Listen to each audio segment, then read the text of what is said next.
like to call the meeting to order for the November 12th study session. Madam Clerk, roll call, please. The record will reflect that all members of council are present. All right, are there any questions on the consent calendar? Mr. Mayor, I have one.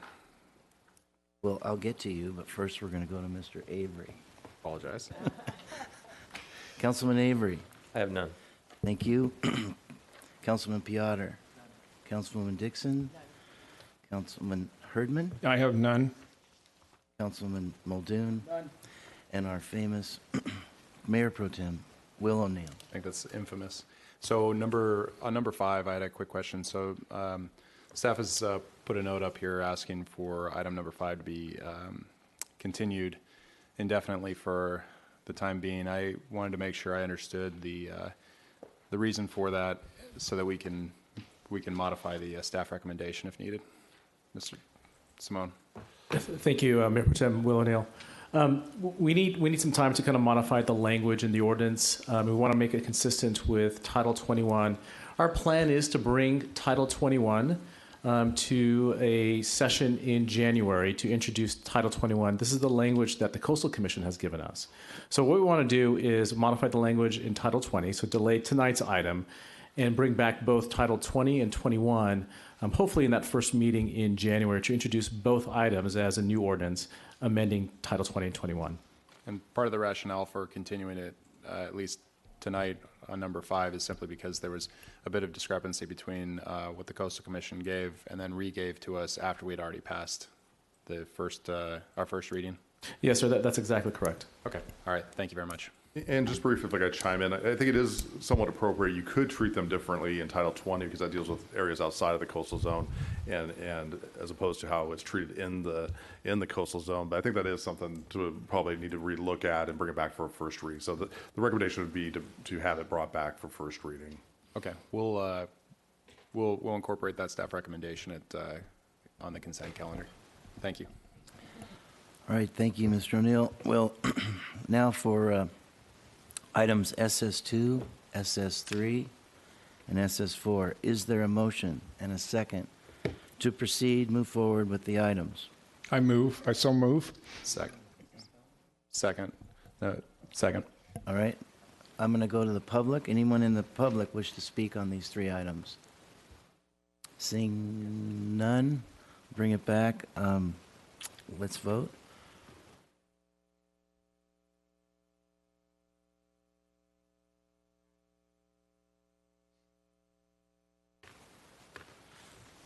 Motion carries unanimously, 7-0.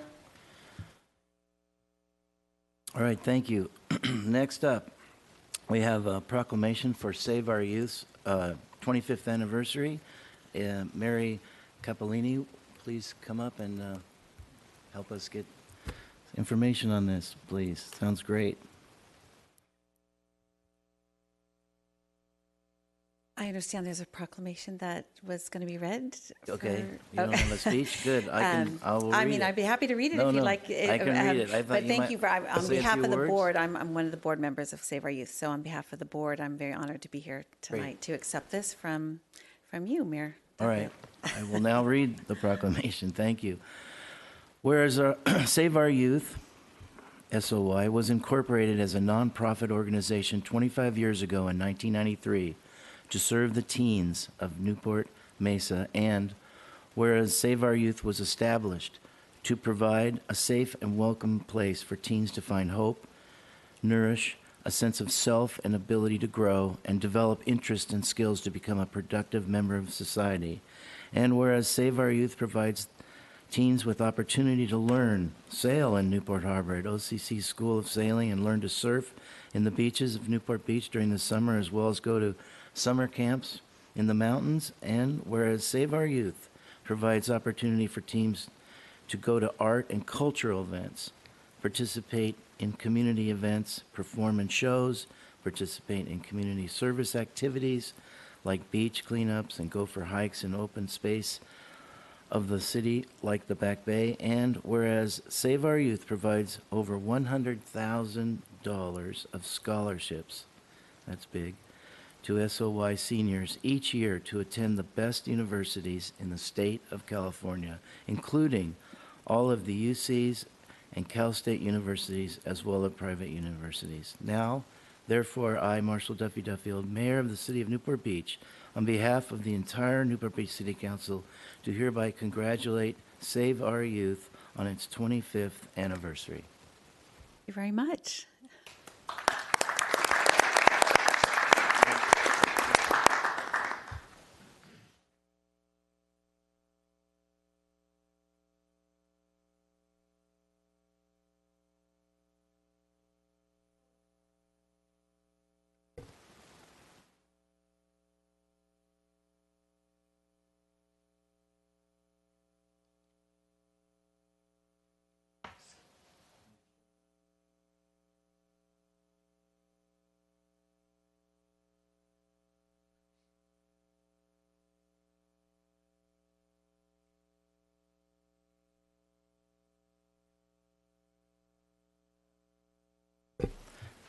Next up, we have a proclamation for the William B.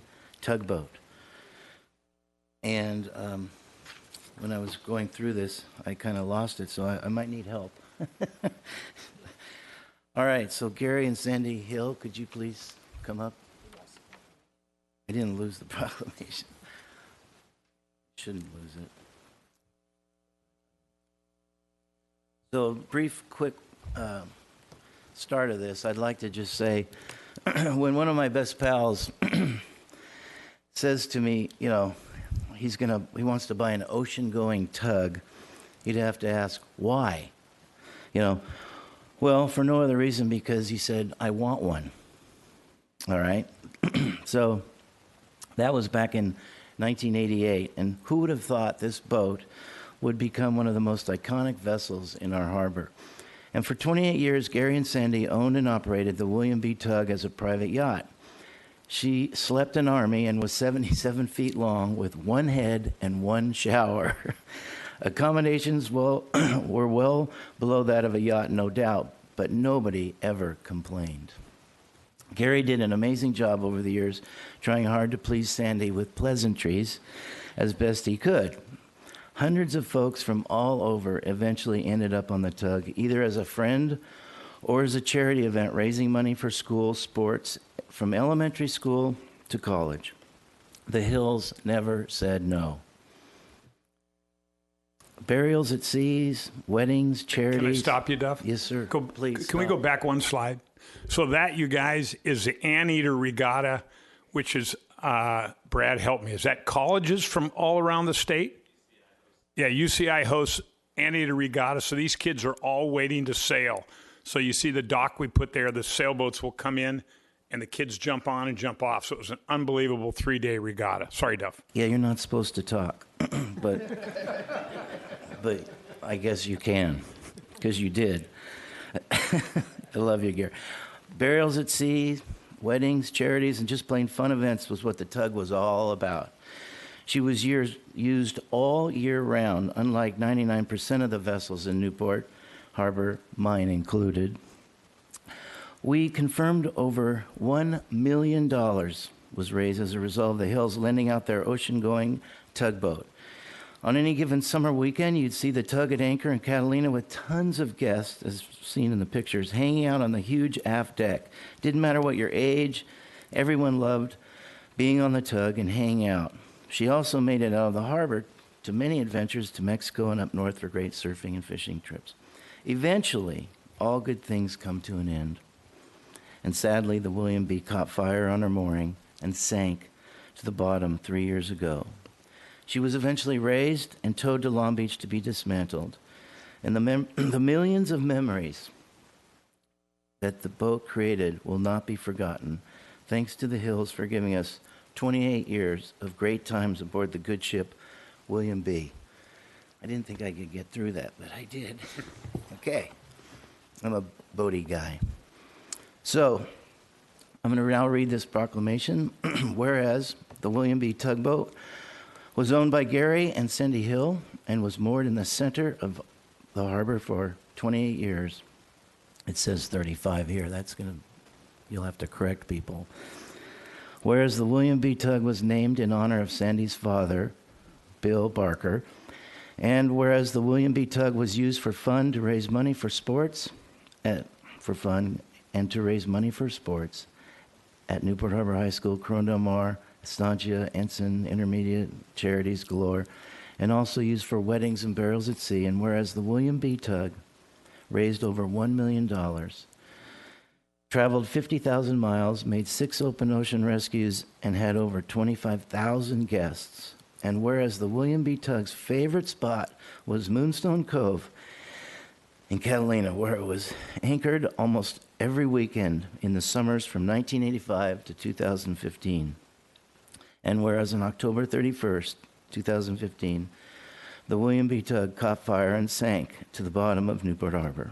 Now, therefore, I, Marshall W. Duffield, Mayor of the City of Newport Beach, on behalf of the entire Newport Beach City Council, do hereby recognize and express our heartfelt thanks to the William B. Tugg.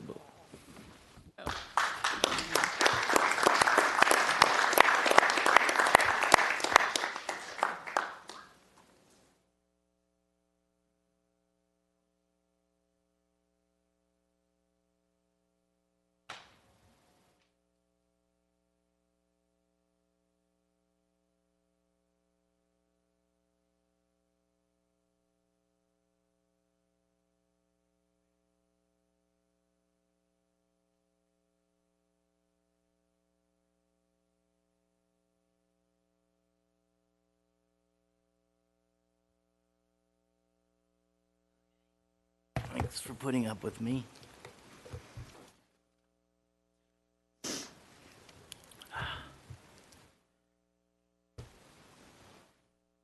All right, next up, we're going to have a check presentation by the Friends of the Newport Beach Library. Amy Hunt, President of the Friends of the Library. Good evening, Mayor and members of the council. I'd like to introduce Amy Hunt of the Friends of the Library, and Wendy Frankel, who is the manager of the bookstore. Thank you. It seems appropriate. The Friends are making another gift to the City Council on Giving Tuesday. We're definitely a giving organization. Over 100 volunteers have worked over 12,000 hours a year dedicated to supporting Newport Beach libraries. Some of our volunteers have worked in the bookstore over 22 years. Today we're presenting a check to the new Corona Del Mar Library in the sum of $116,377.71, bringing our grand total this year to $296,377.71. In continuing that spirit of giving, we have a gift for everyone here from our store to get something special as the holidays come along. Thank you. And here's our big fat check. Yes. Right. Okay, on behalf of the Friends, we'd like to extend our check to Tim to use for the Corona Del Mar Library.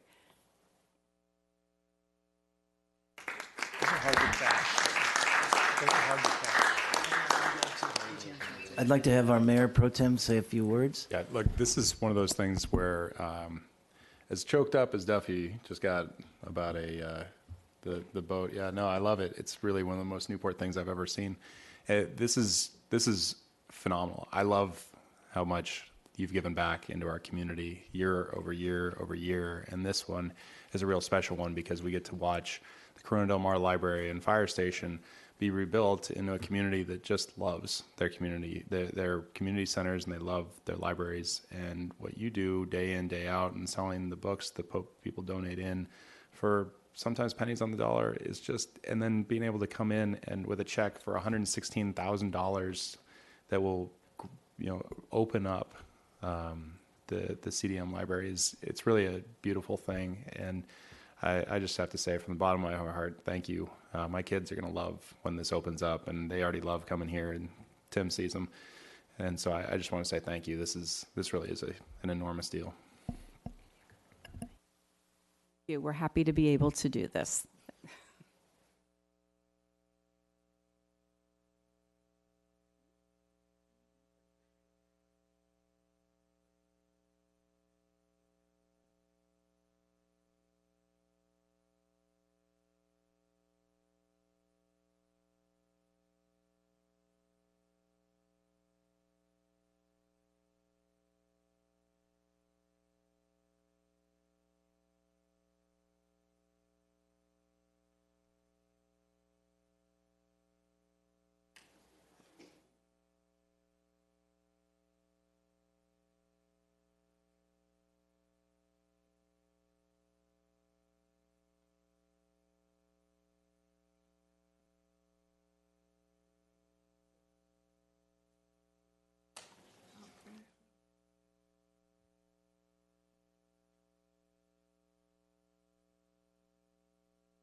All right. Next up is our summer trolley program review. Staff have a report? Yes, good evening, Mayor, council members. Dave Webb, your Public Works Director. Before summer completely slips away, we wanted to get back to you and give you an overview of our summer trolley program as we move into the new year. So tonight we have Eric Loke. He's our Senior Civil Engineer in Transportation section. We'll be giving you an overview of this year's program and how it ran. Eric? All right, thank you, Dave. I just want to say good evening to the mayor and the members of council. And I just want to introduce myself again. I'm Eric Loke I'm a senior civil engineer with the Public Works Department, and here to provide a review of the Balboa Peninsula Summer Trolley Program. So this program has operated for the past 2 summers, initiated from a OCTA grant. So our current trolley route has a total of 22 stops up and down the peninsula, and it provided visitors destinations such as the Newport Beach Pier, the Balboa Pier, Balboa Village, Marina Park, and new to this year is through via Lido and Lido Village, and ending up at the Avon lot, which is our free parking that we provided to trolley riders, and that was off of Coast Highway and Tustin Avenue.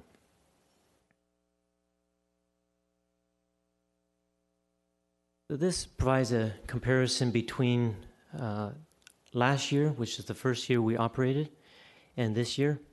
And of note, last year we operated for 12 weeks, starting in the 3rd week of June and running through Labor Day weekend. And this summer we ran 15 weeks, running from Memorial Day weekend through Labor Day weekend. And both of these, of course, included the 4th of July holiday, our busiest holiday. Of note, we were well above the OCTA minimum performance of 10 riders per hour, and that's represented by that orange line there that you see there. So the trolley operated from 9:30 in the morning through 9:30 at night, and we had a peak around the 3 to 4 o'clock hour. That's running 4 trolleys, and of note, we did run 5 trolleys on July 4th based on rider demand.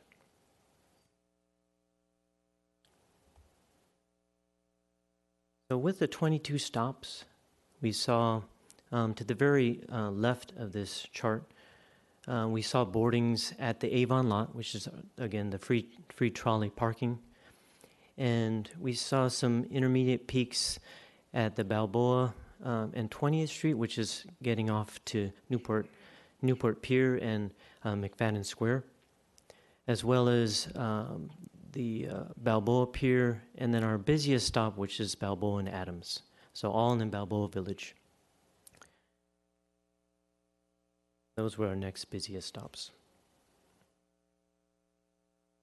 To gauge customer satisfaction and gather feedback, staff conducted a rider survey, and roughly 2/3 of the people that we surveyed were visitors, and they overwhelmingly provided feedback with 4 to 5 stars out of 5 for customer satisfaction, saying that 95% would ride the trolley again, and 95% of the people waited less than 50 minutes, which provided that not having people wait too long.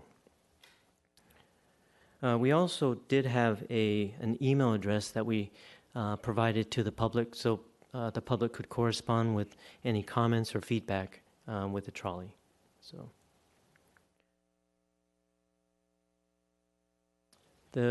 this chart here summarizes the program running 2 years, starting last summer. Again, the 12 weeks that we ran last summer and 15 weeks that we ran this summer. So this summer we had a little over 25,000 riders, and you can see in the chart there we summarize the average riders per day and then the costs for each of the summers, breaking down the costs per rider.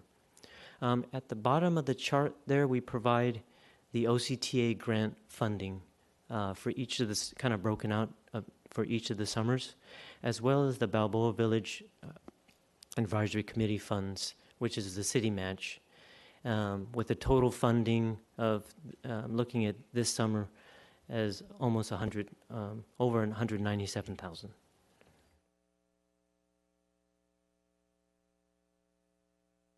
Summarizing the costs for the 2 summers, so we had trolley operation costs, signage, which you can see last year. There were new signage and the inception of the trolley, as well as the advertising and marketing was heavy last year, as it was a new program. Of note, last year we did lease a portion of the Hogue parking lot for parking, and that cost dropped off this summer as we used the Avon lot, which is a city lot off of Coast Highway in Avon and Tustin. So that's how those costs are broken out. Then, lastly, we're looking at the entire program. So, again, this program, we secured 2 OCTA grants, our original trolley grant there at the top, and then we were successful in getting additional grant funds for an expansion of the operation, and again, the Balboa Village Advisory Committee funds provided the city match. So our projected 7-year grand total, that's the anticipated operation for 7 years, is at a little over $1.1 million.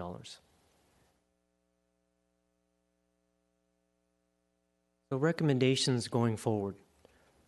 So we're recommending that we continue operation for the remaining years of the OCTA grant. We did notice both this year and last year that ridership was a little light the first half hour, so we're recommending that we start 30 minutes later at 10 a.m., so 10 in the morning, and then we still run to 9:30 at night.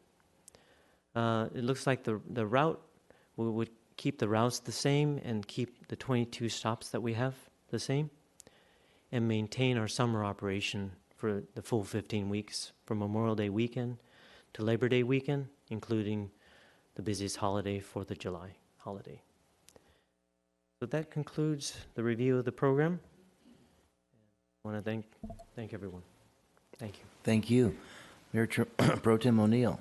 A quick question. Would you mind going back 2 slides? Awesome. So I just didn't remember this. So the BVAC funds, which are restricted funds, is how we're funding it. There's no general fund money's being spent? Correct. Going forward, at least? Yes. It's all funded by BVAC fund on the city match. Great. Thanks. Councilwoman Dixon. Thank you, Mayor. If you could go to the slide that shows the expenses, the marketing specifically. Yes. Eric or Dave, whichever, thank you for presenting. We did cut back significantly on the marketing. My hypothesis is that may have affected the lower numbers. Do you have a point of view on that? Either one of you? So we did notice that we were a little bit light on the marketing at the beginning of this summer, and we did find that once we ramped up that marketing, the numbers trended to similar to the ridership that we had last summer. So. And if I could elaborate on that, I'm going to go back a few slides, Eric, where that shows up. It's this slide here. If you look at the early, remember we started this trolley early this year, so the first weekends were no comparison. But once we got into June, you notice the ridership was down over the year before, and that's where we probably need to do a little more marketing ahead of time. And that's a lesson learned this year, that we'll get out ahead of it with Facebook and things next year to kind of get that number up. And I think, as you see at the end of the year when we did the marketing, the numbers actually surpassed in some cases last year. Yeah, I feel the same thing, that I think there wasn't the awareness, particularly for this early start. So I think that would be a good decision. All right, thank you very much. And thank you, staff, for the excellent work that I know also in Tara Finnegan's operation, where the marketing comes from. They do a lot of support work, and Eric and Mike Sinacori. So thank you very much for all that you've done to support our visitors and our business merchants in Balboa Village. To see the increase in foot traffic has been significant. So thank you. All right, thank you. Councilman Avery. Yes, thank you, Eric. I know in Newport Heights, some residents expressed with the announcement of opening up the Avon lot, which looks like it turned out to be pretty successful. There are concerns regarding traffic through the area trying to get to the Avon lot, and then perhaps noise from the Avon lot. And did you receive any comments or concerns from the public during and after the trolley this year? Yeah, so I did look up our parking, and we were about, on average, we were about half full, actually through the summer, and so, we didn't receive any complaints, regarding noise, and we actually did observe foot traffic actually coming from up in the hill and coming down the staircase. Right. So, yeah, so we still provided parking, to the nearby businesses, as well as providing parking to the riders of the trolley. I think that's an important point that Eric elaborated on. We saw folks from the Newport Heights come down and use the trolley to get to the peninsula, which hadn't happened before. That became a very good asset to it. There's about 105 spots in that parking lot, and we were running about 50 or 60 cars a week. And so there's ample, except for the 4th of July, there was ample spaces for the business community to use that lot also. And probably 50 cars, that's not too much. It's most of the demand comes off Coast Highway, probably a few from the neighborhood, though. Right, and we had signage to kind of help guide them that direction from the highway down and across. We did. Mm-hmm. Yeah, great. Thank you. Councilwoman Dixon. Yep. I just want to follow up on that. I did hear, because we did switch the parking lot, obviously, from Hogue to Avon and this past summer, that the awareness building for that, a lot of people didn't know how to find it. So I think it clearly built over the summer, but I think that awareness of pointing people to park at Avon. Also, I did hear anecdotally that the businesses in the surrounding area were positively impacted, more foot traffic around the community, anecdotally, and so that's positive as well. All right, thank you. All right, seeing no other speakers up here, take it out to the public. Would anyone like to speak on this item? Please come up. All right, seeing none, I would like to say quickly, bring it back. I think it's great, and glad that it's being successful, and I'm just hoping at some point we can get a real trolley with it's open on both sides. But anyway, good job, everybody. Thank you for the presentation, and look forward to next summer. Thank you again. And if I could just follow up on Councilman Dixon's comments. Thank you again for our staff. Tara Finnegan, a lot of behind-the-scenes work goes into this. Mike Sinacori and our staff here. Appreciate you taking on the trolley. It was kind of a bolt-on item, and we just absorbed it, but it's been very well. Thank you for the recognition. Thanks for doing that. Extra work. Good job. All right. Now we go to public comments on agenda and non-agenda items. Please come forward. Anyone wishing to speak on non-agenda or public or agenda items? Seeing none. Closed session, Mr. Harp. Thank you, Mayor Duffield. The City Council will adjourn to closed session, discuss agenda item number 4A, including meeting with labor negotiator, City Manager Grace Leong, Assistant City Manager Carol Jacobs, Human Resources Director Barbara Salvini, and Peter Brown, to discuss labor negotiations with those unions listed under agenda item number 4A. Thank you. All right, thank you. We are recessed until the 7 o'clock regular meeting.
I'd like to call the meeting to order for the November 27th regular meeting. Madam Clerk, roll call, please. The record will reflect that all members of council are present. Mr. Harp, is there a closed session report? Thank you, Mayor Duffield. There's no closed session report this evening. All right, thank you. We'll now have the invocation by Councilmember Muldoon and our Pledge of Allegiance by Councilmember Piotr. Thank you. I hope everyone had a lovely Thanksgiving. I thought for tonight's invocation I would read the Mayflower Compact, which is a mouthful, so please bear with me. In the name of God, amen. We, whose names are underwritten, the loyal subjects of our dread sovereign Lord, King James, by the grace of God of Great Britain, France, and Ireland, King, defender of the faith, have undertaken for the glory of God and advancement of Christian faith, in honor of our king and country, a voyage to plant the first colony in the northern parts of Virginia. Does by these present solemnly and mutually in the presence of God and of one another, covenant and combine ourselves together to a civil body politic, for better ordering and preservation and furtherance of ends aforesaid, and by virtue hereof to enact, constitute, and frame such just and equal laws, ordinance, acts, constitutions, and offices from time to time as shall be though most meet and convenient for the general good of the colony, unto which we promise all due submission and obedience.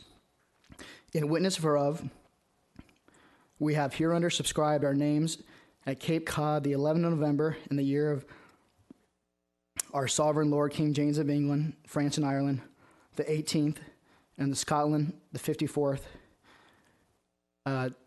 Heavenly Father, we thank you for those who came before us, who started the ball, who got the ball rolling, should I say, on one of the most amazing governments in the history of the world, and one of the most free republics the world's ever seen.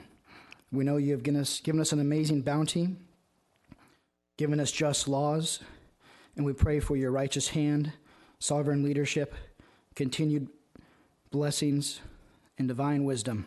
In Jesus' name, amen. If you'd join me for the Pledge of Allegiance. Ready, begin. I pledge allegiance to the flag of the United States of America and to the republic for which it stands, one nation under God, indivisible, with liberty and justice for all.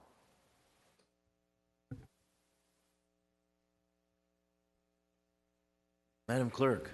The city provides a yellow sign-in card to assist in the preparation of the minutes. The completion of the card is not required in order to address the city council. If the optional sign-in card has been completed, it should be placed in the box provided at the podium.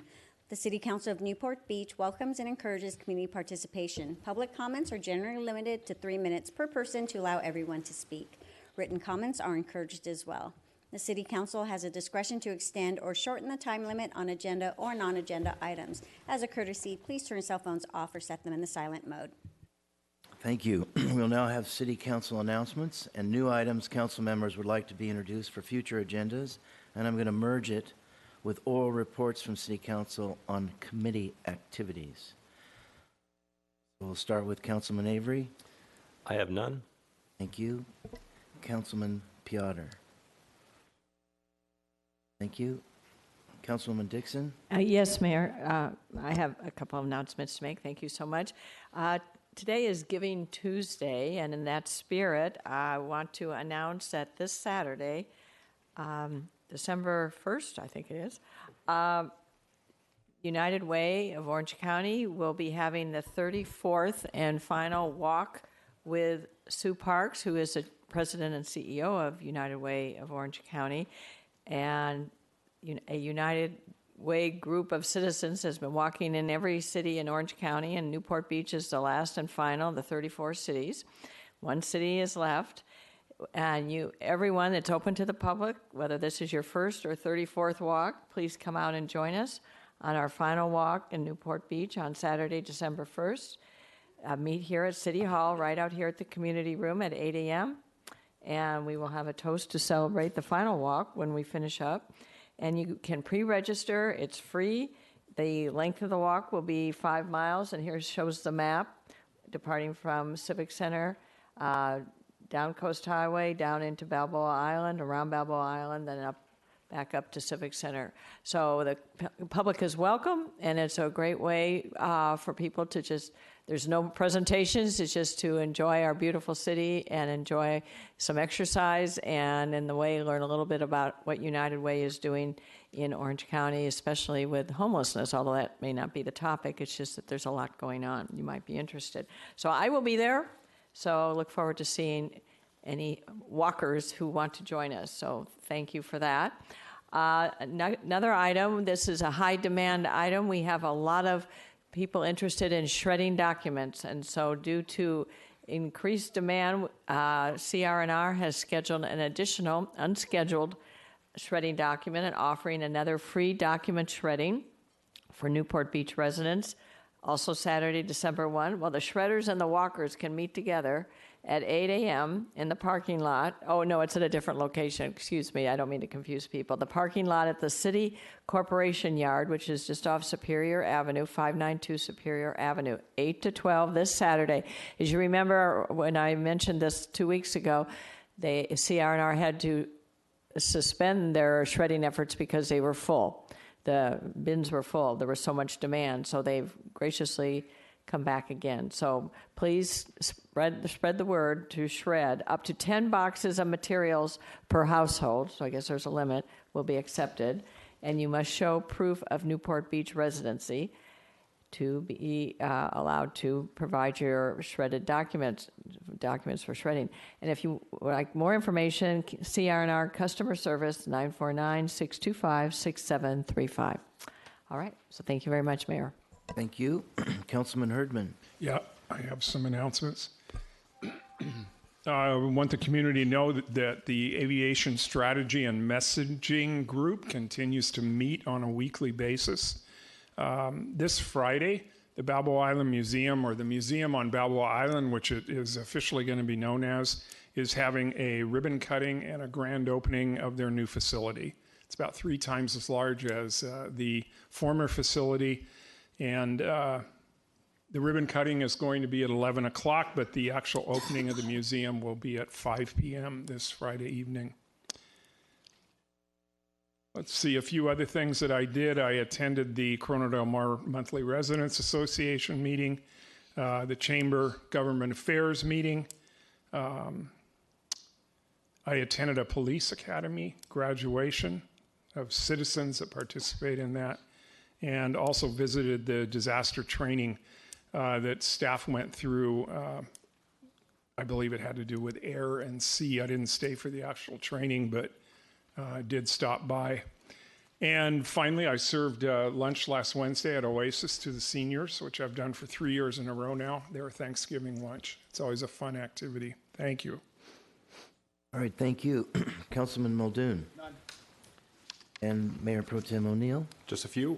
Quick reminder, the CDM Christmas Walk is coming up on Sunday, so please go take advantage. It's a lot of fun. The Sister City, Newport Beach Sister City Breakfast is actually coming up on December 4th, and then Breakfast with Santa is up at the Newport Coast Community Center on December 7th in the morning.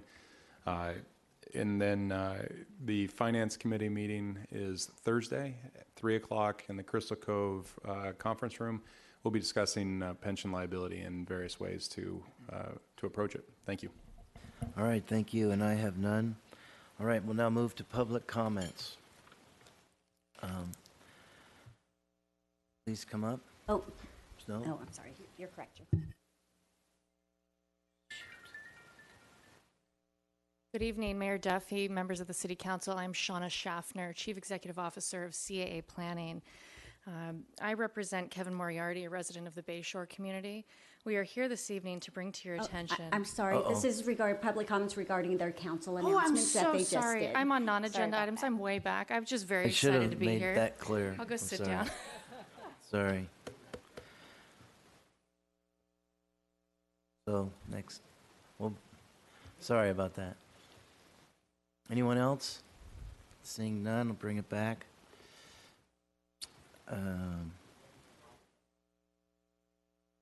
Nope, not till later, thanks. So now we're going to start our public hearing on item number 20. And this is the time and place fixed for the public hearing on protests or objections to the formation of an assessment district number 113, the area bounded by West Balboa Island, North Bayfront, South Bayfront, and Agate Avenue. Mr. Mayor, I have to recuse myself. I have a conflict because business interests involving telecommunications industry. Thank you. So all ballots regarding assessment district number 113 must be received by the city clerk prior to the closing of the public hearing. Council, would you like a staff report? All right, seeing none. Right, so I would like now to ask each speaker, public speaker, to come up and identify themselves and their property. And first, I'd like to hear from those who wish to speak against the acquisition of the improvements of the assessment district, the underground utilities, and the method of spread of the proposed assessments. Are there any individuals who would like to come up and speak against this? Seeing none, we'll now hear from anyone who wishes to speak in favor of the proceedings. Please come up. Hello, my name is Bill Willis, 107 Garnet, Balboa Island, and I am the chair of the proponents committee who has been working on this project for quite some time. As I was coming in this evening, I realized I've lived on Balboa Island now for 50 years, and it seems like about 40 of those I've been working on trying to get the utility lines underground. This most recent effort has been going on for 8 years, and we're really happy, since there had been no vocal opposition tonight, that we finally put together a plan that's supported by the community. And so I'd like to thank you for helping us bring it forward. Thank staff, Mike, everyone else, because it's been a lot of work, but we're really pleased. I think it's going to be a very successful project. Thank you. Thank you. Anyone else? All right. I'd like to announce that all written protests and ballots must have been received by the city clerk at this time, and that after this time, no more written protests or ballots may be submitted. The public hearing is now closed. Madam Clerk? I'd like to announce that they will be counting these ballots in the community room. The public is welcome to view that. And also, all of those individuals handling the ballots have been deputized to do so. And just to confirm, if you have a ballot out there, you need to bring it forward now. Now's the time. To provide it to me. Because they will be tabulating the ballots and then coming back, and then we'll continue with the rest of the agenda until they return. All right. Thank you. We'll now continue with the agenda as those are being tabulated. I'd like to now, Madam Clerk.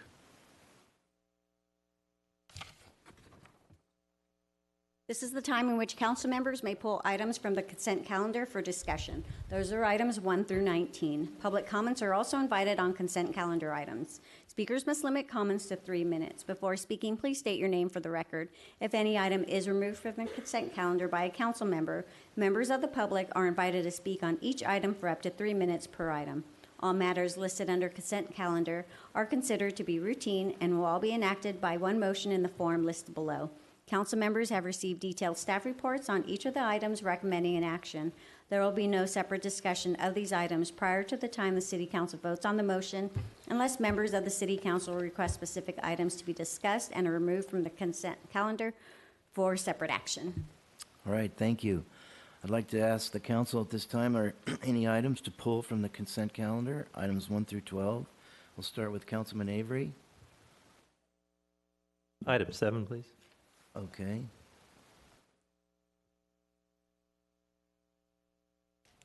Councilman Piotr?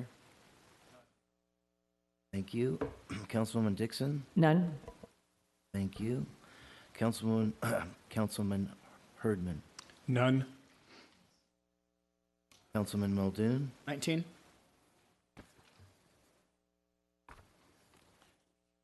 And Mayor Pro Tem O'Neill? I'll lodge an abstention on 8, and then on number 5, staff has requested the staff recommendation be modified for a bring back for first reading, as clarified during the study session. All right, and I would like to recuse myself on items 3 and 4 for business interests. I think there's a few other conflicts that need to be announced as well. Mr. Mayor, I'll recuse myself from 3 and 4 because I did not participate in public hearings in the beginning of those. Councilor Avery, number 5. 5. Yeah, I'll recuse myself from item 5. Any others? Councilmember Muldoon, number 11.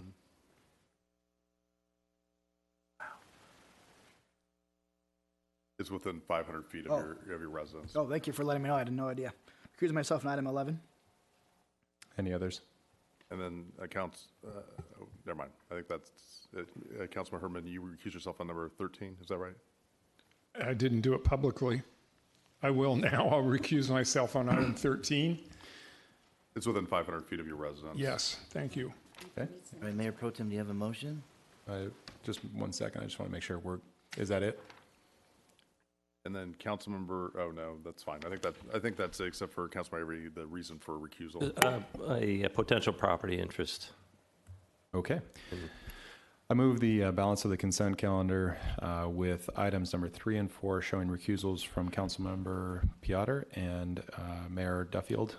Number 5 with a staff recommendation being modified for bring back for first reading with a recusal from Councilmember Avery. Number 7 being pulled by Councilmember Avery. Number 8 with an abstention lodged by Mayor Pro Tem O'Neill. 11 with a recusal from Councilmember Muldoon. 13 with a recusal from Councilmember Herdman, and number 19 being pulled by Councilmember Muldoon. I'll second the motion. Good job. That was a long one. All right, we'll now go to public comments on the consent calendar. Would anyone like to come up and speak on the consent calendar? Mayor Duffield, members of the council, my name is Jim Mosier. I believe one of the things remaining on the consent calendar is item number 6, the sidewalk vending ordinance. In rushing to this second reading of what staff prepared for you, I just want to remind you that you are the lawmakers, not the city staff. And in Los Angeles today, the government there, committees are held meetings this afternoon to extensively review various proposals for their ordinance, which they don't seem to see quite the urgency that we see here, for sidewalk vending. I think if we delayed a little bit, we could have learned quite a bit from what they're doing.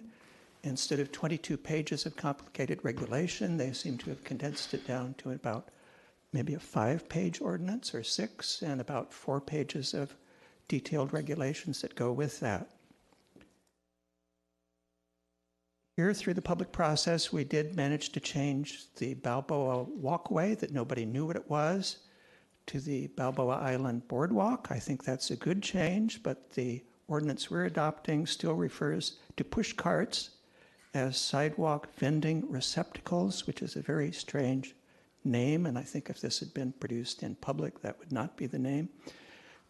Those of you who have an interest in the harbor, calling a push cart a sidewalk vending receptacle is very much like calling a boat a water transportation receptacle.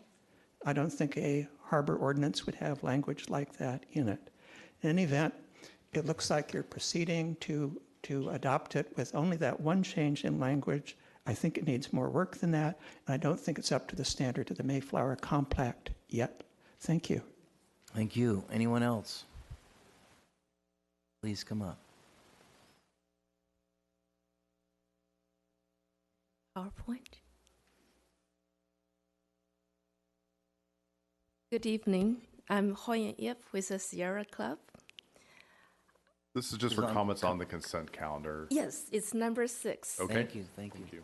Then sidewalk vendor ordinance. It's not taking right. All right. So I am a cleanup volunteer. When I read in the papers about the sidewalk cafe vendors ordinance, I look at these pictures. They all have plastic bags.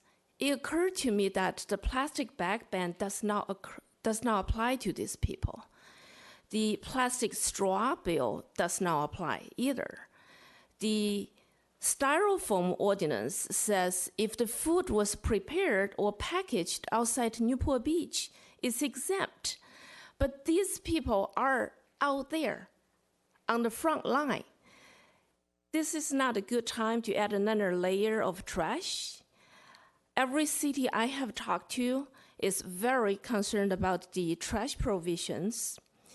For the next 10 years, the O&M will go up like this. And are we headed into a recession? I appreciate the thoughtfulness staff put into the ordinance. It does address the trash in the immediate areas. But Starbucks is pretty clean. And 9 of the top 10 litter items are single-use foodware, according to Coastal Cleanup Day data.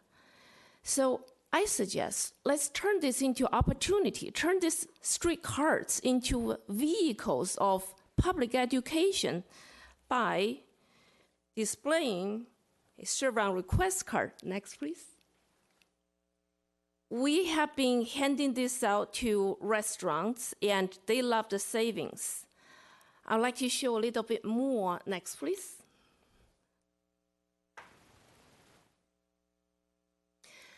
These are the cities we talked to. They are proud that serve on request is in the ordinance. So I suggest if staff could hand out a serve on request card with a permit, let the vendors practice it voluntarily, then that will be the cheapest, easiest, quickest way to reduce trash at the source. Some of you know me quite well.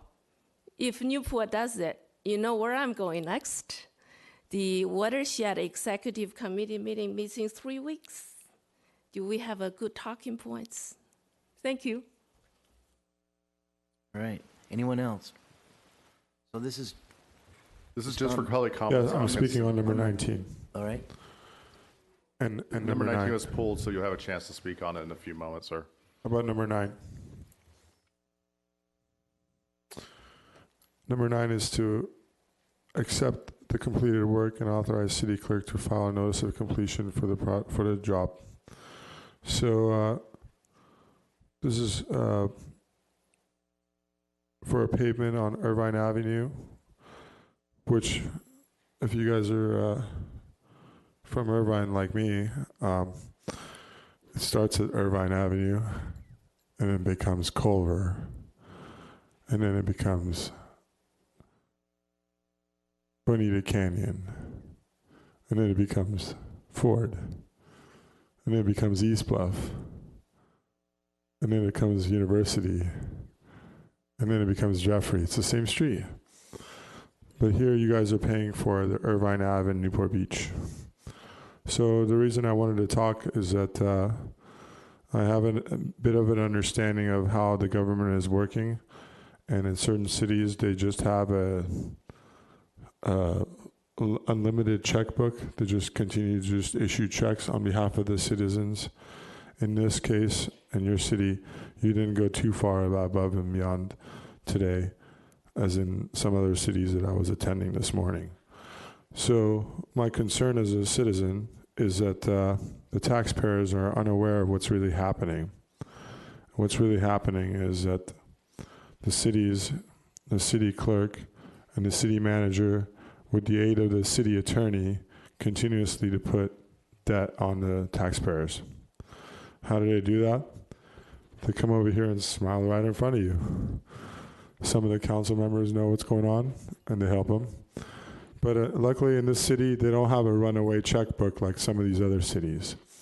So the reason I say that to you guys is because I've attended like 10 or 11 city council meetings in the city of LA, and I'm just wondering if they only have $27.5 million to spend every day, and then they have those city meetings and they're spending 100 or 70 million or 120. I think today was like 45. I'm wondering where do they get that money? Oh wait, they get it from us, ladies and gentlemen, and the attorney helps them. How does he do that? They issue the debt, they issue bonds, or then they don't really tell you what the terms of the bonds is. Just say, yeah, we're going to issue a bond not to exceed like $10 million today to fix these potholes on Irvine Avenue. That's on the Newport Beach side. So the reason I bring this to your attention is because there's an ongoing debt ceiling that keeps on getting raised. And I was trying to figure out, why is that happening? You know, I'm a banker. I'm very good with money. And I was trying to follow the money. So I think I figured it out, that that cities that have the runaway checkbook, with the help of the city attorney, the person they like to, the only one that's sitting here who's not an employee of the city, they like to blame the attorney, and then that's how they do it. They smile in front of you, and they take your money. Thank you very much. All right, thank you. Anyone else like to speak? Seeing none, bring it back. Are there any council comments? All right, let's vote. Oops, excuse me. Mrs. Dixon? Yeah. Excuse me. On the sidewalk vendor, is Simone here?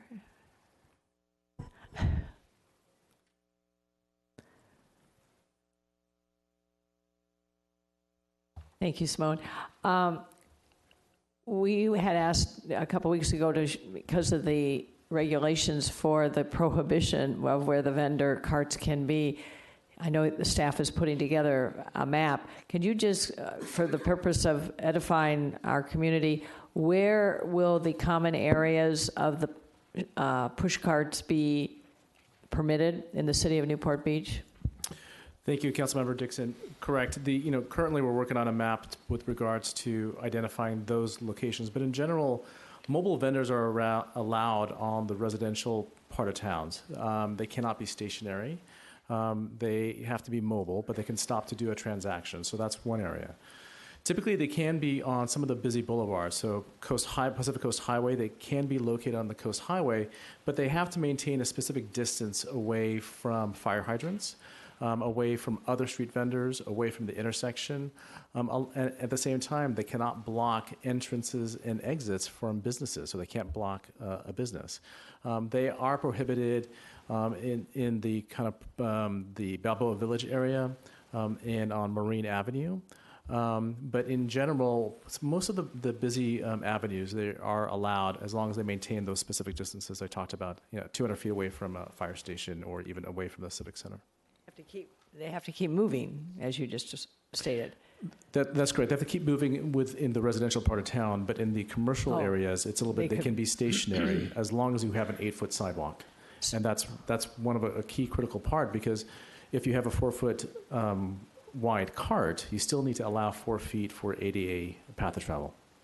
So let's focus on the residential streets. So we can expect that residents can expect in some of the high traffic, foot traffic areas of our community, I'm thinking of Balboa Island and certainly certain parts of the peninsula, push carts will be evident, would be permitted, and we'll see them. They are allowed in residential area, but I think one key element is we still need to allow the ADA path of travel. So if we don't have an 8-foot wide sidewalk, they're going to be prohibited. So I don't want to say that all our sidewalks are less than 8 feet. We're still trying to categorize and catalog our sidewalks. But they are allowed in residential areas, but they have to maintain an 8-foot wide sidewalk. Okay, I'm just going to ask a rhetorical question. How in the world are we going to enforce this? Is this going to be residents and business owners, when they see a push cart next to a fire hydrant, they do what? They can reach out and call the city, call code enforcement. It is reactive. From an enforcement standpoint, we'll have to rely upon the residents and the businesses to reach out to the city and notify us. Okay.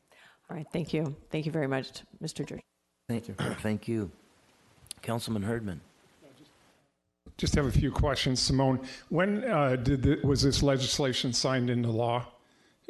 Approximately, if you don't know the exact date. September of this year. Okay, and September, October, November, December, 4 months ago.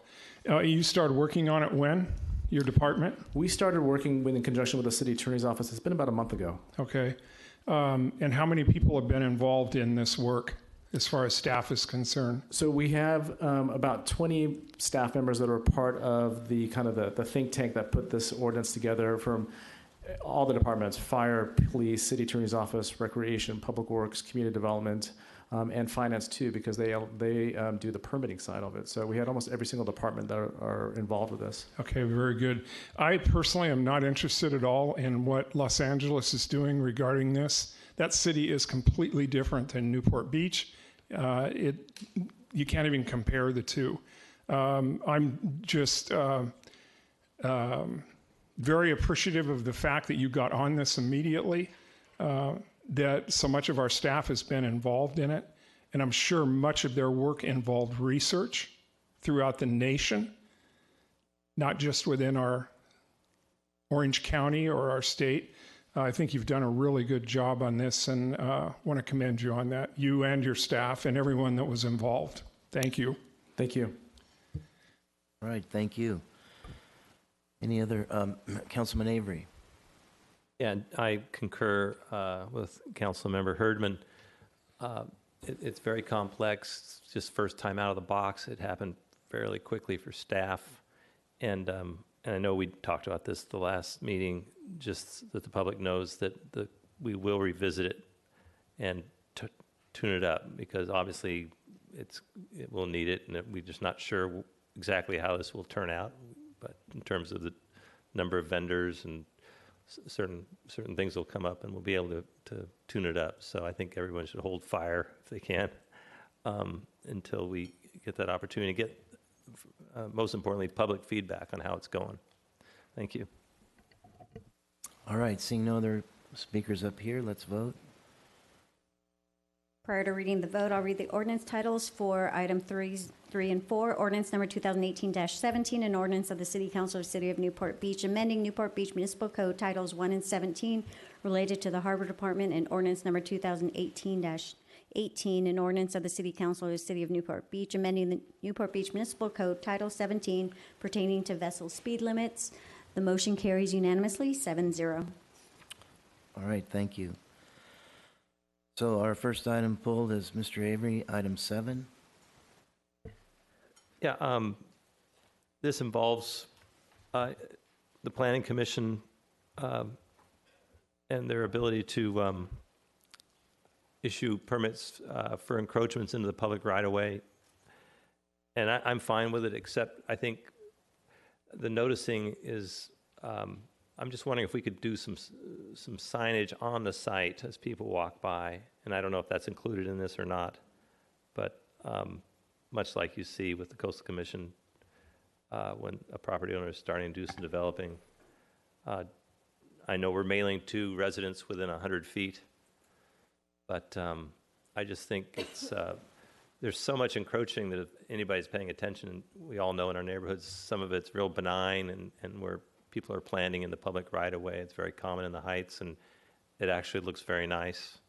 But still, there's encroachments, and some are soft encroachments, some are hard encroachments. But I think,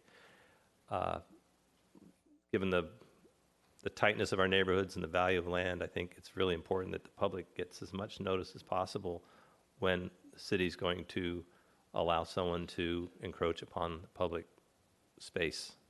So I would recommend at least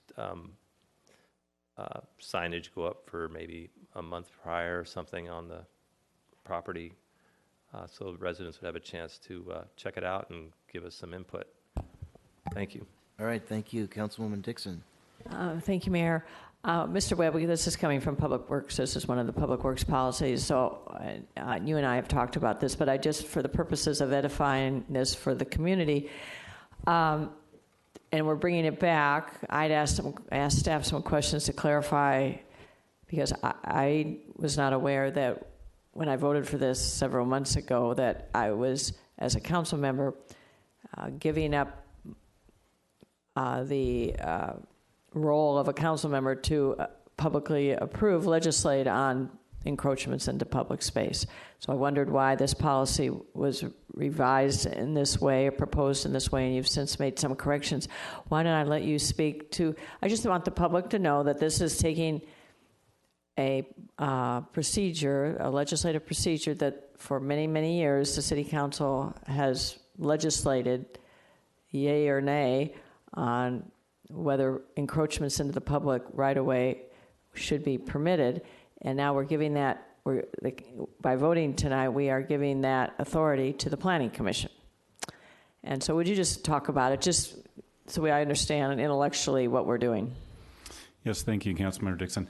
When we went through all the L policies, that was one of the conversations, and part of the strategies with the L policy was to try to lessen the bureaucratic burden, to also streamline the policies. Historically, the public right-of-way, and still is, under the council's purview, and your policies are well defined. If you look at L7, it's a very detailed policy.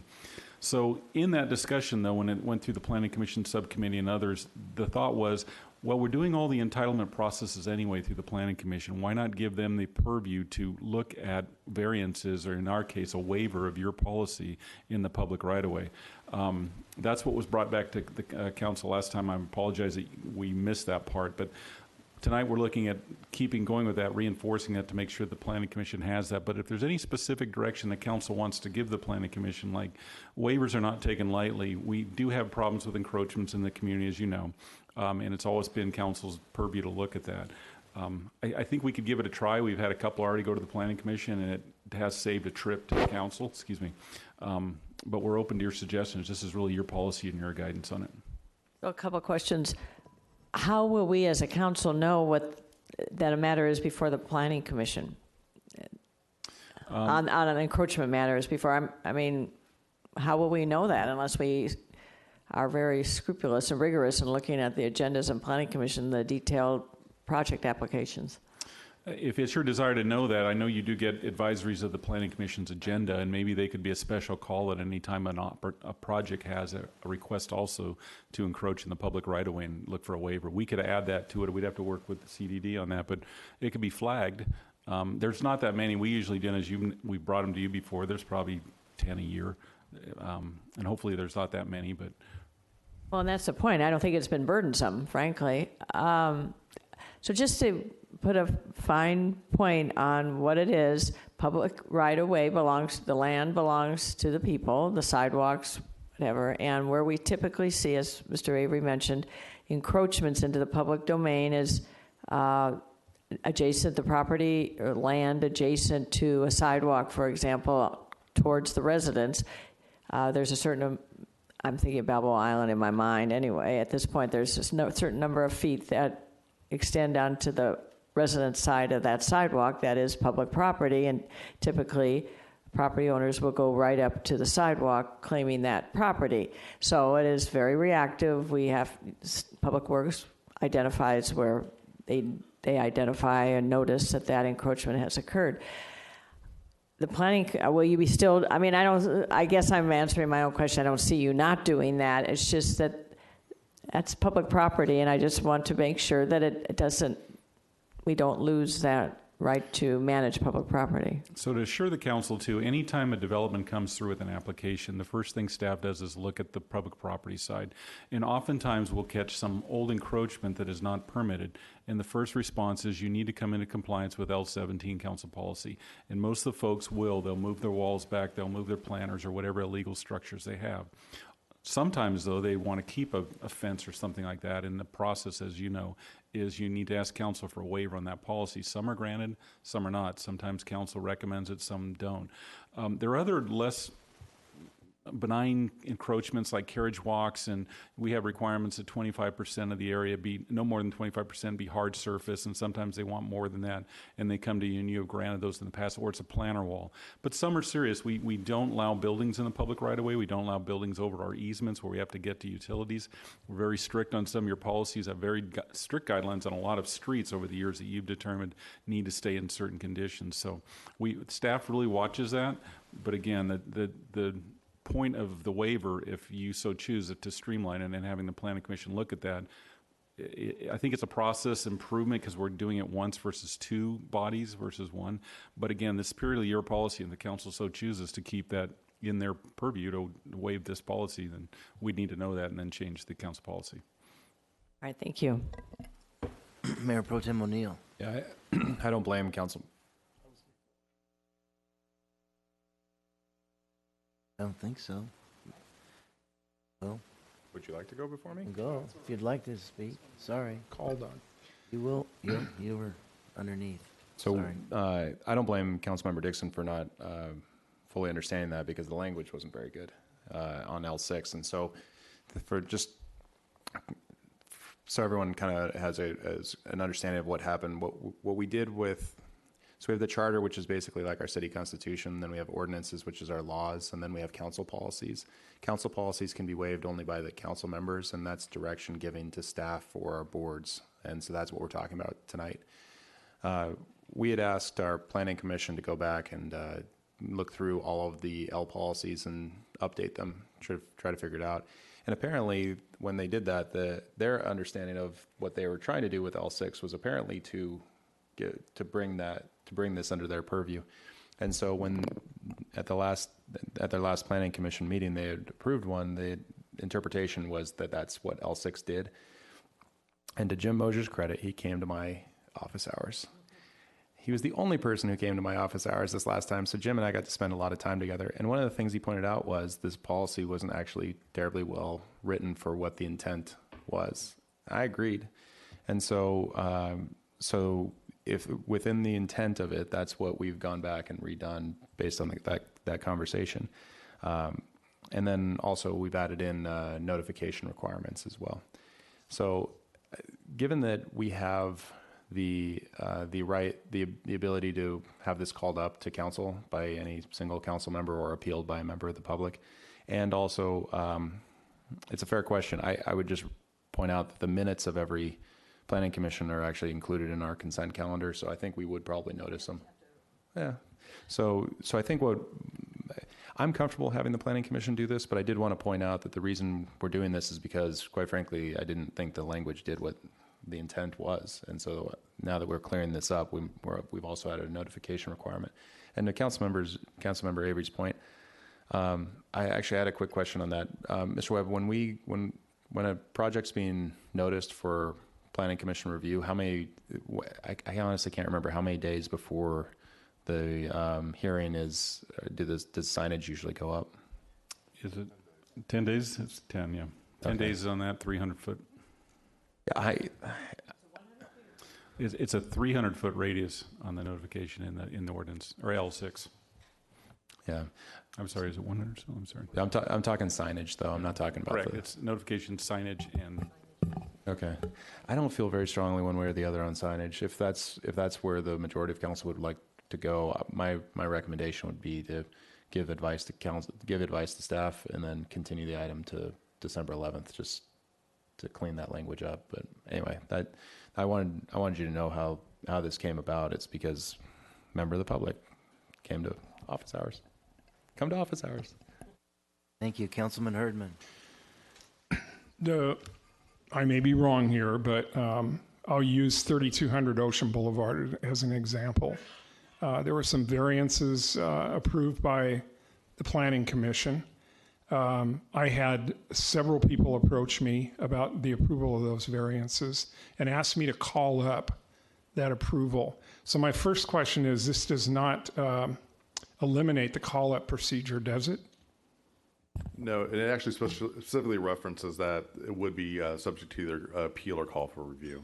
Okay.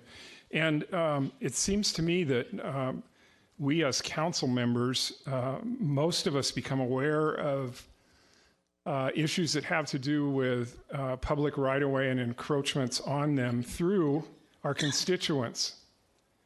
They approach us. And I think Brad's idea about signage is excellent. To let the public know that an encroachment, in fact, is taking place. Because you don't know an encroachment is taking place if you're just an average citizen until the property is developed and completed. And this is just being open, upfront, and honest about what's taking place here on this particular piece of property in terms of signage, giving the public notice about it, giving the public the opportunity to comment about it, approach their council member, ask their council member to do something about it if they don't think it's right. So that's my feedback on this. All right, thank you. Seeing no one else, we'll go to public comments on this item. Would anyone like to come up and speak on this item? Mayor Duffield, members of the council, my name is Jim Mosier, and to Councilwoman Dixon's question, there is a tentative agenda, which I assume you get also, that is in the lobby. The one that's out there tonight is showing 2 of these L6 waiver decisions being before the Planning Commission or pending before them. They're currently scheduled for January 17th, tentatively, according to this agenda. Primarily, I just wanted to second the comments of Councilman Avery and Councilman Herdman about the importance of noticing. And my comment is that the mailed notice will indeed get to the neighbors, so the neighbors who are affected by the encroachment will know that there's a hearing, which is a lot better than the current process, where they have no idea that the matter, when they were before the council, nobody else knew other than the applicant that it was before the council. That's a great improvement. But the public right-of-way is by definition public, and the public using it may not even live on the street, and they may be impacted in some way that nobody thought of. And perhaps the neighbors are all okay because they have to be neighborly with their neighbors, but you might get comment from somebody who just uses that street and is annoyed by the encroachment. So it is a public right-of-way, and the entire public deserves to be noticed, and the only way really to do that is to post something on the property. So I second that recommendation. Thank you. All right, thank you. Anyone else? All right, seeing none, I'll bring it back. I don't see any up here. Oh, excuse me. Councilman Herdman. One last comment. Given the level of concern of the people in this community about encroachments, about the approval of variances, I'm not willing to give this up as a responsibility as a council member, so I'm not going to vote in favor of this this particular item. All right, thank you. Mayor Pro Tem, are you finished? Sorry. Mayor Pro Tem O'Neill. Were you going to say something, Mr. Webb? I was just going to clarify, if I understand, if we're going to add signage, and it's fine if the council like to go there, we're only talking about when we're going to waive an encroachment, if that's correct, because your policy allows all kinds. We do encroachments all day long for standard stuff. This is just in case of waivers. Is that correct? Okay. Yes. I think we. I think I've come around on the signage issue. My recommendation would be that we just continue this item to the December 11th meeting and add language requiring signage of, I know, Mr. Avery, you said 30 days. I would recommend 10 if that's consistent with the other planning commission reviews. Would that be okay? All right. Yeah, my motion then is we continue this item to December 11th business meeting with the addition of language requiring 10 days on the, I'm sorry, how did you want it phrased, Mr. Webb? We would do signage notification if there's any waiver to council policy, not just a standard encroachment. That. I'll second. Let's vote.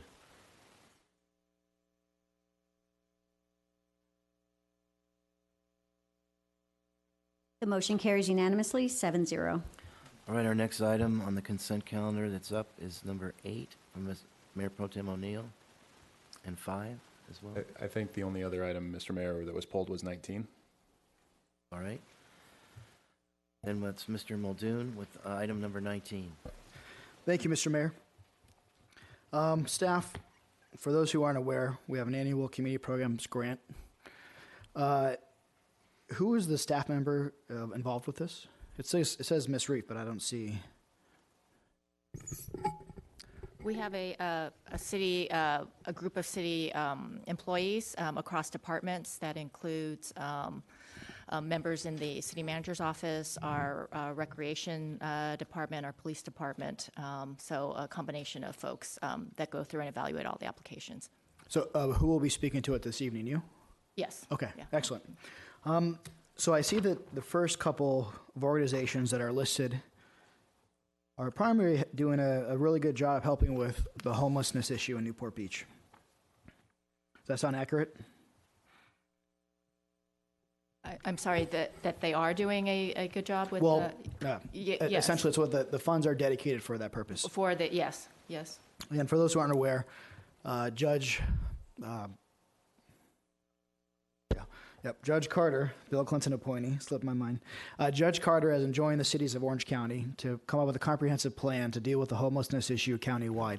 He's requiring every city to do essentially a pro rata share, either financially or physically housing the homeless. So we have a duty, even if we don't necessarily agree with the use of public funds in this case, to do the best we can to work with these organizations. And I see some of them are great organizations. And I see also we have some allocation for some historical groups like the Balboa Island Historical Society and the Newport Beach Historical Society. I hear more and more complaints from residents about issues concerning homelessness, and people are concerned for those who are on the streets. And I noticed that one group I thought was very successful, and they're near to my heart because they work on helping homeless get jobs to make them permanently on their own feet, is a group called Second Chance. And I think we've awarded them funds in the past. It is. I think we've awarded them the funds in the past, and I don't see them. And I've heard that they've been fairly successful in making permanent changes in these individuals' lives. So I'm going to request from my colleagues. I'm very flexible. I see that the capped amount for this is $40,000. Either allocate them the same amount that the other groups are getting, which is roughly $5,000, which would be in addition to the $40,000, or perhaps find $5,000 somewhere else. I hate to do this, but maybe take $5,000 from Balboa Island Historical Society, which will only leave them $20,000. I'm really flexible. I just think that's a good group that's been doing a good job, and I like those sort of programs. And I know they focus primarily on homelessness who consider their homes to be within the city limits of Newport Beach. So I guess I will make a motion to add them as a recipient of $5,000 of funds in this grant. I'll second it. Okay. Great. So I think that I'll make that motion in the form of increasing the total grant amount rather than taking away funds from another entity. Okay. I'll second that. Yeah. Okay. Okay, so from our general fund balances. Okay. Thank you. Mr. Herdman, would you like to comment? No, that's fine. Okay. I'll take it off. Okay. And Mrs. Dixon. Thank you, Mayor. Well, I did want to clarify. First of all, I think that's an excellent suggestion. Second Chance does receive a very small amount from our Community Development Block Grant Program. So I'd like to see a way to augment that. So that was a great idea, Mr. Muldoon.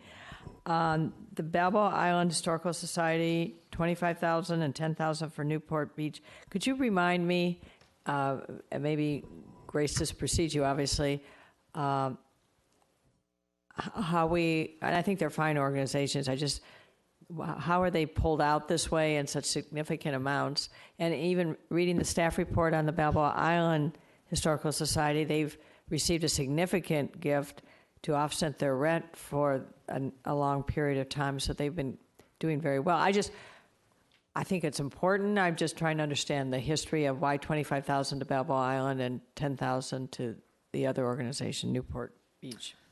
As far as I understand, it was a direction given by council for the fiscal year 16-17 to allocate these dollar amounts, and they've continued at least 16-17, 17-18. So just in keeping with that, as it's been laid out in prior years, we've just provided for consideration for council to continue at that funding level.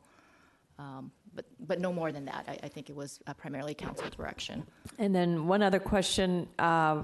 You were asked about the committee that reviews this. How many project applications or requests for funding did we receive? We received 18, and 16 were funded. How do we communicate this or promote this into the community? That's a good question on that one. I do think it goes out on our website, and we do provide information to groups that have received it before. I don't know, and if we do it on other social media sites. I'm looking over to Tara because I think, I'd have to get back to you on additional information of how we promote the And I know we've talked in the context of our other grants that we make, is there any policy around a limit to how many consecutive years an organization receives? So there's no cap or limit or way to broaden the distribution and awareness. And it seems like the same. I've been looking at this now for 4 years, and it's primarily the same groups. Not that I'm aware of, but that's something we can certainly bring back to council to revisit the policies surrounding the program for these community grant allocations. Well, I certainly would appreciate that. I'm supportive of this proposal this evening as it has been augmented, but I would like to have a review of the overall program just to make sure we are giving it wide communication. Thank you. Okay. Thank you. Mayor Pro Tem O'Neill? Yeah, I think that's fair, actually. A review of A12 would be helpful, particularly on the consecutive years issue. And one other thing to note, when we do that review of A12, we ought to also make sure so I agree with Councilmember Muldoon, because one of the criteria that we put into A12 is whether an organization has received the CDBG funds.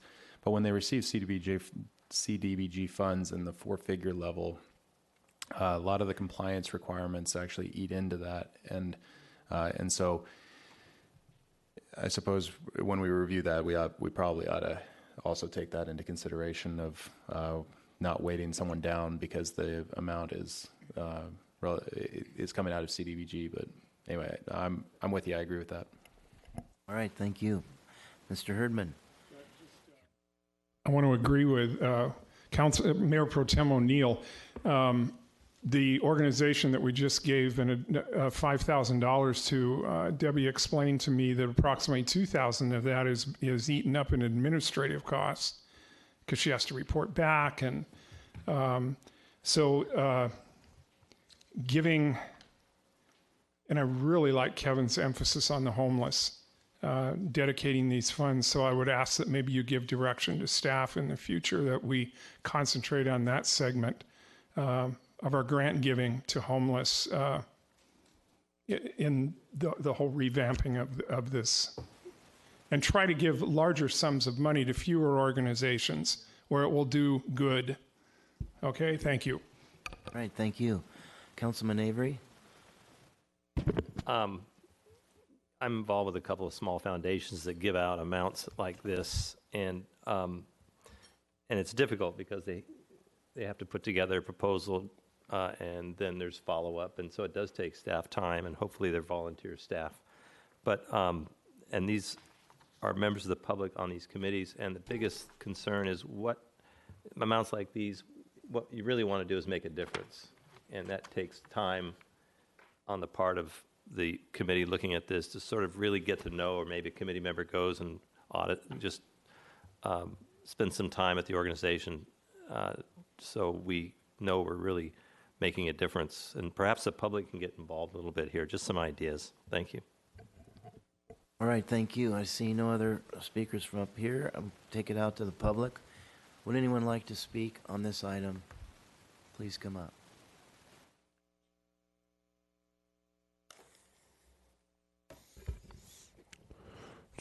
Check, check. Thank you, honorable council members. It's very good that you guys are allocating monies towards good causes. I wish you could do more. You do have like a $200 million annual budget, so $75,000 is a good effort. But I also had a question. How did you guys decide on like not giving the grant on 2 of those 18 applications? And the disparity between 1,000 and 25,000, who gets to decide on that? You know, what is the basis on that? Where do we come up with these allocations? Who decides? Why does Our Lady Queen of Angels get 8,500 and 25,000 goes to the Balboa Island Historical Society? What is the Balboa Island Historical Society? Are there homeless people in Balboa Island, Mr. Duffield? I don't think I've ever seen any homeless people on the Balboa Island. But I have seen them maybe by the freeway or something, or by Fashion Island, pedaling by the Newport Beach Police, post office over there, off of Camelback. That's basically where you see them in Newport Beach. You don't really see them anywhere. Many cities are taking efforts. I do appreciate that you guys are not allocating bonds on behalf of the taxpayers to figure out what to do. The city of LA is allocating a lot of bonds towards it. I want to hopefully get to see that come to fruition and see that homeless people get housing. Many people think that the homeless people don't need housing because they just don't know how to take care of themselves. And so they're like that. And so even if you give them housing, they're not going to use it. That's kind of like some of the opinions of the different council members of different cities that I've heard so far. I obviously disagree with that. So I do like the fact that different cities are taking initiative to figure out how to house them. This amount of money is $75,000 is obviously not going to help house any homeless people in Newport Beach. So let's be honest about that. And if you really want to look into something long term, you have to look into allocating it evenly throughout all the cities in the county, not just Newport Beach, chipping in $75,000 tonight. Does that mean every city is giving $75,000, Councilmember Muldoon? Or is it just you guys are giving $75,000 and maybe city of Newport Beach gives 75, city of Irvine gives 50, and El Toro gives 25? Is there a number that everyone gives? Is it equal number, or is it just what you can afford, or how does it work? Because obviously, you guys are a rich city compared to some of the other cities in Orange County, so you can afford to pay a little bit more. That's just my opinion. Thank you. All right, thank you. Any others would like to speak on this?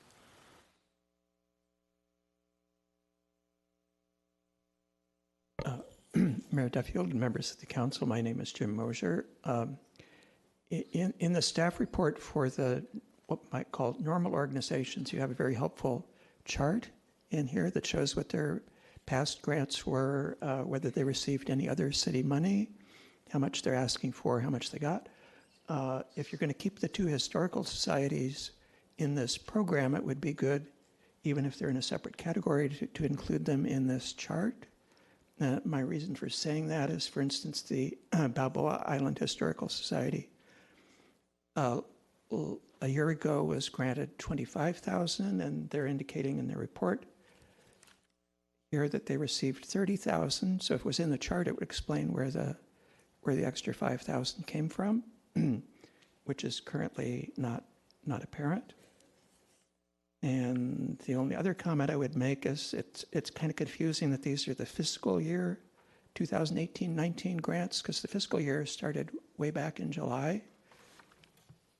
And I'm not totally sure what the significance of that is. Apparently the money was allocated in the budget back in July. I'm kind of curious why it takes so many months to process these, and whether that has any impact on the organizations, because they themselves may have fiscal years that this doesn't align with very well. Thank you. All right, thank you. Any others? All right, seeing none, I'll bring it back. Mayor Pro Tem O'Neill? Yeah, just a quick note. I think when we come back on A12, we ought to also probably increase the amount from 40 up to the amount that we've been doing for the last few years. And then my suggestion would be that given the past practice of the council, it would be reasonable for the historical societies to have anticipated these grants into their yearly budget. But I would suggest that when we go back and look at A12, consistent with what Councilmember Dixon was saying, that we ought to increase the amount of the grant up to what we've been doing, and then require the historical societies to compete on a level playing field with the rest of these organizations. All right. Thank you. Seeing no other speakers, Mr. Muldoon, do you have a motion? Yes, to approve staff report with the amendment that includes $5,000 funding specifically for Second Chance to address homelessness issues in Newport Beach. I'll second the motion. Okay. Just briefly, it'd probably be good to just officially waive Council Policy 812 because it does have that $40,000 limit in it. Included, thank you. Okay, thank you. All right, let's vote.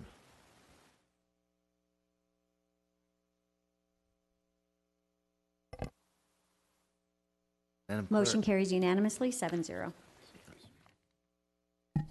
Public comments are invited on non-agenda.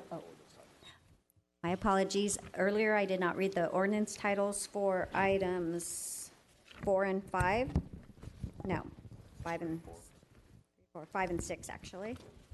Ordinance number 2018-14 and ordinance number 2018-19, an ordinance of the City Council of the City of Newport Beach adopting zoning code amendment number CA 2018-003. It's 5 and 6. Just a moment. We didn't. Oh, okay. So item 6, ordinance number 2018-19, an ordinance of the City Council of the City of Newport Beach creating a program to regulate and permit sidewalk vending pursuant to California Senate Bill 946. So now is the time for public comments on non-agenda items. Public comments are invited on non-agenda items generally considered to be within the subject matter jurisdiction of the City Council. Speakers must limit comments to 3 minutes. Before speaking, please state your name for the record. All right, thank you. I see we have some public comments, so go ahead. Ladies and gentlemen, you're live on Facebook's $2 billion member network. My name is Ryan Reza Farsai, and today is Tuesday, and it's the day of giving, so I'm here to give you the truth of what's going on in America, ladies and gentlemen. I brought it to the attention of the city of Huntington Beach on May 21st that I received 2 ballots in a mail-in ballot for the county of Orange and Yamhill County in Oregon. Why did I receive 2 ballots? Because our ballots in our voting system is broken, ladies and gentlemen. What does that mean? I walked into the DMV and gave him my California identification card in order to get my identification in the state of Oregon.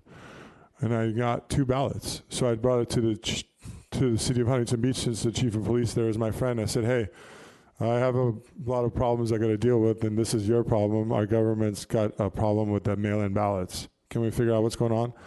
And since then, they forwarded it to the county, but nothing happened. No one called me. So again, I got 2 more ballots for the November election. So I was like, wow, that's amazing. So I brought it to the attention of the boss of the counties, the governor, Governor Brown of California and Governor Brown of Oregon. Both of them are named Brown. Both of them are Democrats. So they both said the same thing. No, wait, Governor Brown of California has never responded to me in 5 years, and every time I've tried to engage him. Personally, I think he's a little lackey for the fossil fuel oil companies, even though he gives you solar panels and protects Mr. Edison with derivative pricing for businessmen, effective March of 2019, Mayor Pro Tem O'Neill. Every business owner in California is getting screwed. So we got 2 ballots. I'm trying to understand what happened, and I didn't get any response from California, but the governor of Oregon got back to me, and you know what she said? She said, Ryan, this is not my problem. This falls underneath the court's jurisdiction. The court is basically the state of Israel. The state of Israel owns the courts, the judges, the courtroom, the sheriff, the bailiff, the court reporter, and all the attorneys. So they said, Ryan, I have the letter from her. She said, go hire an attorney. Here's a list of attorneys in Oregon. Call this number for the bar. And then if you got a complaint, you can go file a complaint too. Now, lastly, if you want to file a complaint in the bar against them, go ahead and do that. Why did they do that? Because they use the attorney to blame someone. So if the election system is broken, and I brought it to everyone's attention, what happened? I CC'd the White House, the Supreme Court, and the Attorney General. And what happened the week after? The Attorney General was fired by our president. Why is that? Oh, he also froze the Assistant Attorney General, city attorney. Why? Because he doesn't want anyone to go after him. Everything's frozen. It's a little game, guys. And we're playing in a little fraud called the United States of America, and I'm trying to fix it together. Let's figure it out, what's going on, why these attorneys and these billionaires are fighting. They're fighting for our money. That's what they're doing. Thank you very much. All right, thank you. Next speaker, please. Good evening, Mayor Duffy, members of the City Council. I'm Shauna Schaffner. I'm going to try this again. I represent Kevin Moriarty. Kevin is a resident of the Bayshore community, and we are here this evening to bring your attention to an approval in concept, or AIC, that was issued by the City Harbor Resources Division for the Newport Marina in October. This AIC was issued in error. Mr. Moriarty's dock is located next door to the Newport Marina, which is adjacent to the Coast Highway Bridge at the intersection with Dover. Mr. Moriarty was the successful appellant of an AIC issued by the city for the reconstruction of the Newport Marina in 2016. While he supports the marina reconstruction, the original marina plan was flawed. After 3 meetings on the appeal, the Harbor Commission set standards for the marina reconstruction. I've distributed copies of the meeting minutes from that October 12th, 2016 Harbor Commission meeting. If you will look at the yellow tab, we have the action highlighted. The Harbor Commission said that the marina must be set back 26 feet from the property line, 24 feet from the bulkhead, and should have 46 boat slips. We found out a week and a half ago that the city approved a new AIC for a marina, which is wholly inconsistent with the Harbor Commission standards. The new marina would be located 6 inches from the property line, 5 feet from the bulkhead, and have 50 boat slips. This new plan is in direct conflict with the standards established by the Harbor Commission. And if I could direct your attention to the highlighted text in the red box on page 4 of the minutes, it says, the applicant could apply for approval of a different dock configuration while retaining a 26-foot setback. There are 4 other references to a 26-foot setback. The Harbor Commission's intention was very clear here. We are a known interested party, and we requested notification on this project. At no point did the city notify us of the pending application or of the dramatic changes that are being allowed. This is contrary to a recent action earlier this year where the city provided notice both before and after approval of an AIC at 700 West Bay Avenue. This is also contrary to the many emails and telephone calls we sent to the city inquiring as to the status of the Newport Marina over the past 2 years. After a lengthy engagement with the city and a successful appeal, Mr. Moriarty should have been informed of the change project before it was approved. It is bad public policy to approve or to issue a discretionary approval behind closed doors with no public notice. We request that the council rescind the approval based on the city's failure to provide public notice to the appellant and the known interested party, also based on inconsistency with the Harbor Commission's action and inconsistency with the Harbor Code Section 17.70.020, subsection 4, which allows for revocation of a permit if the work does not meet the standards adopted by the Harbor Commission. I thank you for your time, and we look forward to working with the council on this issue. All right, thank you. Next speaker. Hi, I'm Kevin Moriarty, that Shauna mentioned, and she represented me in the appeal case, but I thought, and she covered most of it, but I thought, I live at 2782 Bayshore Drive in Bayshores, which is a great little God-gated community. And, you know, I was unaware that they had applied for an AIC, and I found out they received an AIC on the first round in 2016, but it was so wildly flawed that they didn't even allow space for their own tenants to come and go from the marina. So, of course, they couldn't move forward on it. And the Harbor Resources Group made an adjustment of a mere 10 feet. So now 10-foot boats had 10 feet to get in and out during wind and tides, and which was unacceptable. I tried to participate, and I was rejected any opportunity to participate, except that it reopened the appeal period, and I was able to then file the appeal with Shauna's help. It's important. The Harbor Harbor Commission isn't here, of course, but they spent 6 months working on this.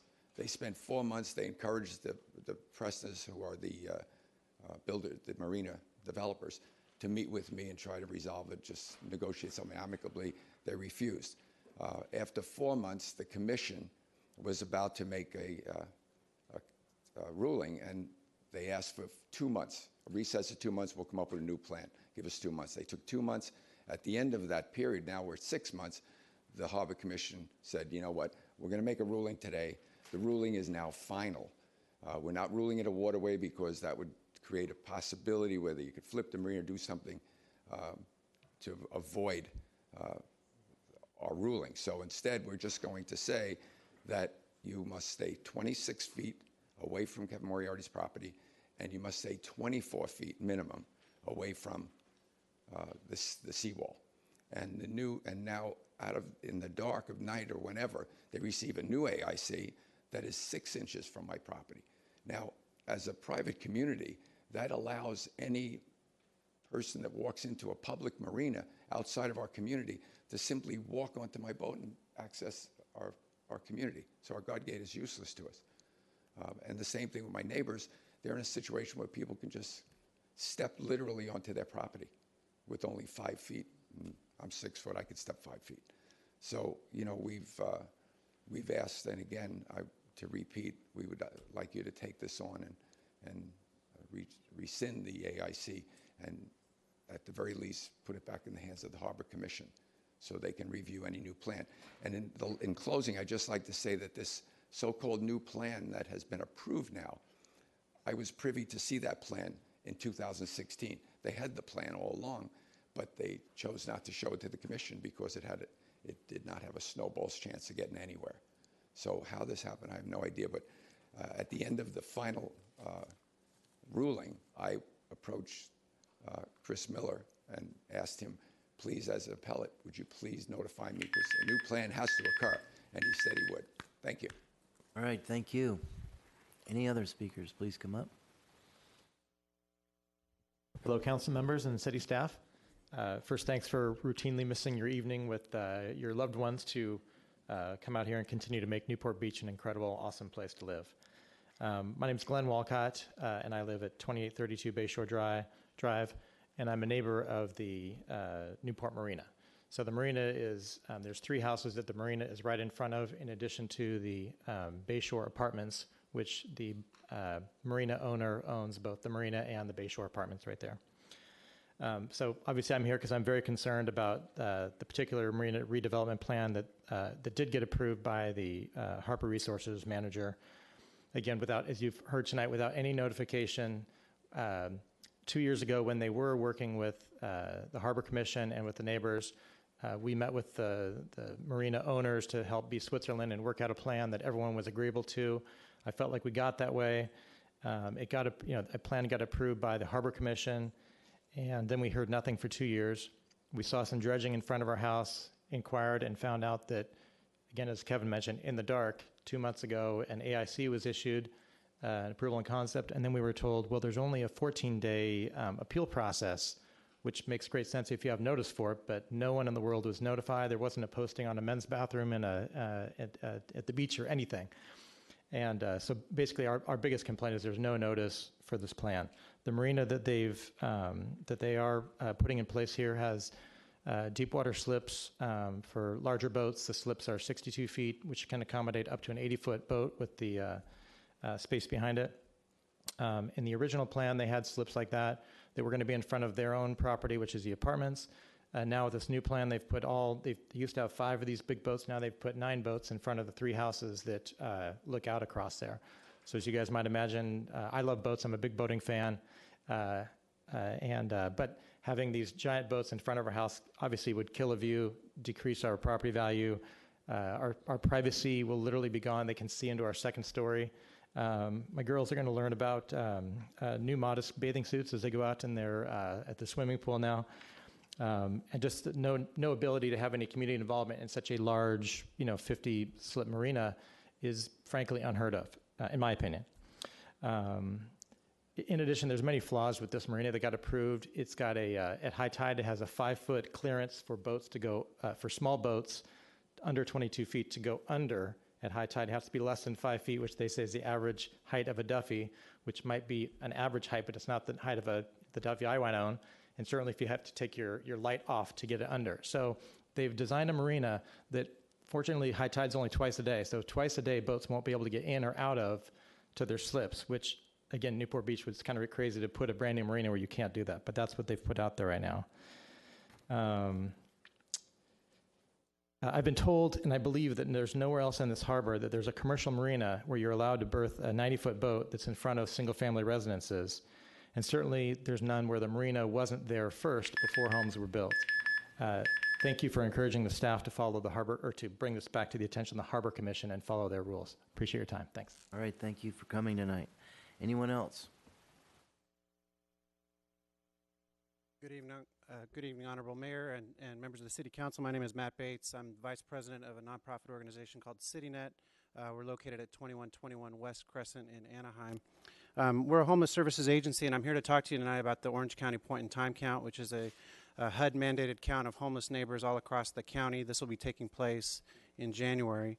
But just a word about CityNet. We engage in street outreach and case management of homeless neighbors, connecting them to care and resources, referring them into shelters and into long-term housing. We have a pilot. We had a pilot project here in Newport Beach in addition to 13 other cities here in Orange County and several county contracts. The status of that is that pilot project is we're working with city staff and the police department to revisit that, and so we're optimistic that that we can continue on here in Newport Beach, but that's a conversation for a different time. One of the things that we did do in the initial pilot project was we did a homeless census here in Newport Beach, working with law enforcement and volunteers to try and get a real picture of the scale and scope of the homeless problem in the city. The county point-in-time count is a bit different because we'll have less time and a lot more territory to cover. The key dates to keep in mind are January 23rd, 24th, and 25th. We'll be mobilizing volunteers from 5 deployment centers across the county on the morning and the evening of each of those days. The goal is to count, but also to survey as many homeless neighbors as we can living unsheltered in the county during those days. So we'll be going out very early with volunteers in the morning and very late at night. Some of those days and some of those times will be here in Newport Beach. So my purpose here is to inform you of that, to let you know that this will be taking place in your community, but also to solicit volunteers. We need more volunteers to pull off a count like this. We're looking at probably recruiting somewhere north of 1,500 volunteers overall. Volunteers can sign up right now at everyonecounts.oc.org. That's where they can find additional information. We'll be doing online trainings and in-person trainings so that even volunteers with minimal experience in terms of street outreach or engagement of homeless neighbors can receive the training they need to accurately and effectively conduct the count. They'll be sent out in teams, and we've worked with law enforcement all across the county to identify areas that maybe are less safe or that would require law enforcement escort. And so we will be sure to send volunteers to those places only if they have law enforcement with them. So we look forward to working in your community with this count. We look forward to coming back to you and comparing those results with the results from the previous census that we did to try and gauge the effectiveness of the city's response to homelessness. I appreciate your time. Thank you very much. Anyone else? All right, seeing none. I'd like to go back to an earlier item. Number 20, apparently we have the number of votes cast or counted, excuse me. Yes, Honorable Mayor and council members, the results for Assessment District number 113 are as follows. Based on the tabulations for the ballots received, 71, my apologies. Yeah, just for the record, Councilmember Muldoon had previously recused himself on this item due to a business interest, and that's why he's left the room. Based on the tabulation for the ballots received, 71.54% of the ballots were submitted in favor of the assessment district for a total assessment of $3,538,871.43. 28.46% of the votes were submitted in opposition for a total assessment of $1,407,659.66. Based on the ballot tabulation, it is appropriate for the City Council, if it so desires, to proceed with the formation of Assessment District number 113 by adopting the resolution confirming the assessment. The resolution is the formal action declaring the results of the ballot procedure, ordering the acquisition of the improvements, making determinations, confirming the assessment, and approving the engineer's report. All right. I don't see any other action or discussion needed up here. So, you want to comment? I'll make a motion to support whatever we need to do. I'll second it. So it'll be Proposed Assessment District 113. There's a couple different resolutions here, so I believe the one you'd be looking for is E subpart I. Adopt Resolution 2018-81 to make determinations confirming assessments and proceedings and designating the superintendent of streets to collect and receive assessments and establish a special fund for the Assessment District 113. And I'm seconding the motion. Sorry, can I seek clarification for just a second? Mr. Harp, you said just I. Isn't the I has an and at the end? Are you certain? I apologize. So he's, yeah. And approve the budget resolution. And, I was EI and I double I. How's that? E-I and double I? Can I, so, Not F. okay. Do we have a second? Got it. All right, Mr. Herdman seconded. All right. Councilman Piotr. Yeah, I just want to take a moment. Congratulations, guys, in the 113 district. I think it's great. It's been a long time coming on Balboa Island. I'm glad that we were able to get you through a little bit more streamlined process without having to go through the same years of agony that you did previously on your vote. And good luck on the project. All right, thank you. I see you. Are you up again? Oh, no. All right. Mr. Herdman? I would just like to echo that and commend Bill for his hanging in there for 10 years. I once served as the chair of this committee on Balboa Island and very, certainly not reluctantly, gave over my responsibilities to Bill, and he's followed through with mastery. So congratulations, and I just hope the rest of the island acknowledges it and that this effort spreads. Thank you. All right, thank you. Mayor Pro Tem O'Neill. Sure. Real quick, Mr. Moriarty, just so you know, we heard you, and I promise I'm probably not the only one who will say we're going to follow up on this. I just wanted you to know that I should have said this before this item came back up, but we hear you. We'll make sure we're coming back on it, okay? All right, you bet. All right, are we ready to move on to our first item? We need a vote. Oh, excuse me. I knew there was something missing. Please vote. Motion carries unanimously, 6-0. All right, we'll now move on to our current business, item 21, Bayside Drive and Jamboree Road Marine Avenue improvements. Mr. Senatore, I'm sorry. Yes, good evening, Mayor. Just had a change of players there. I'm sorry. Council members, happy to bring you tonight the award of the Bayside Drive Rehabilitation Project. Tonight, Patrick Aschenega here is with us, a senior civil engineer, to give this report if you'd like.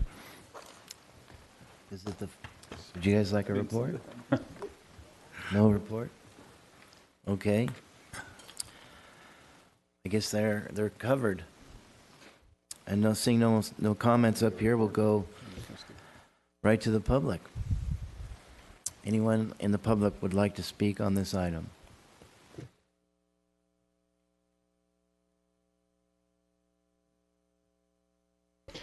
Mayor Duffield, members of the council, my name is Jim Mosier.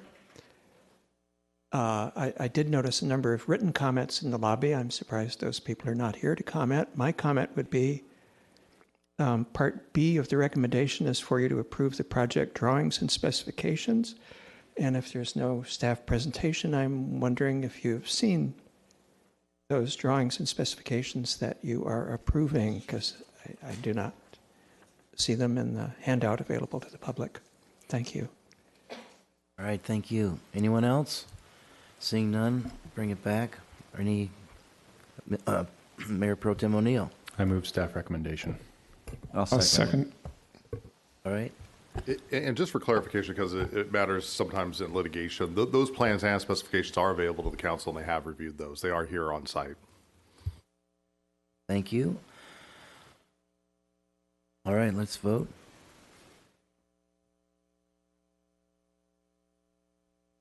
Motion carries unanimously, 7-0.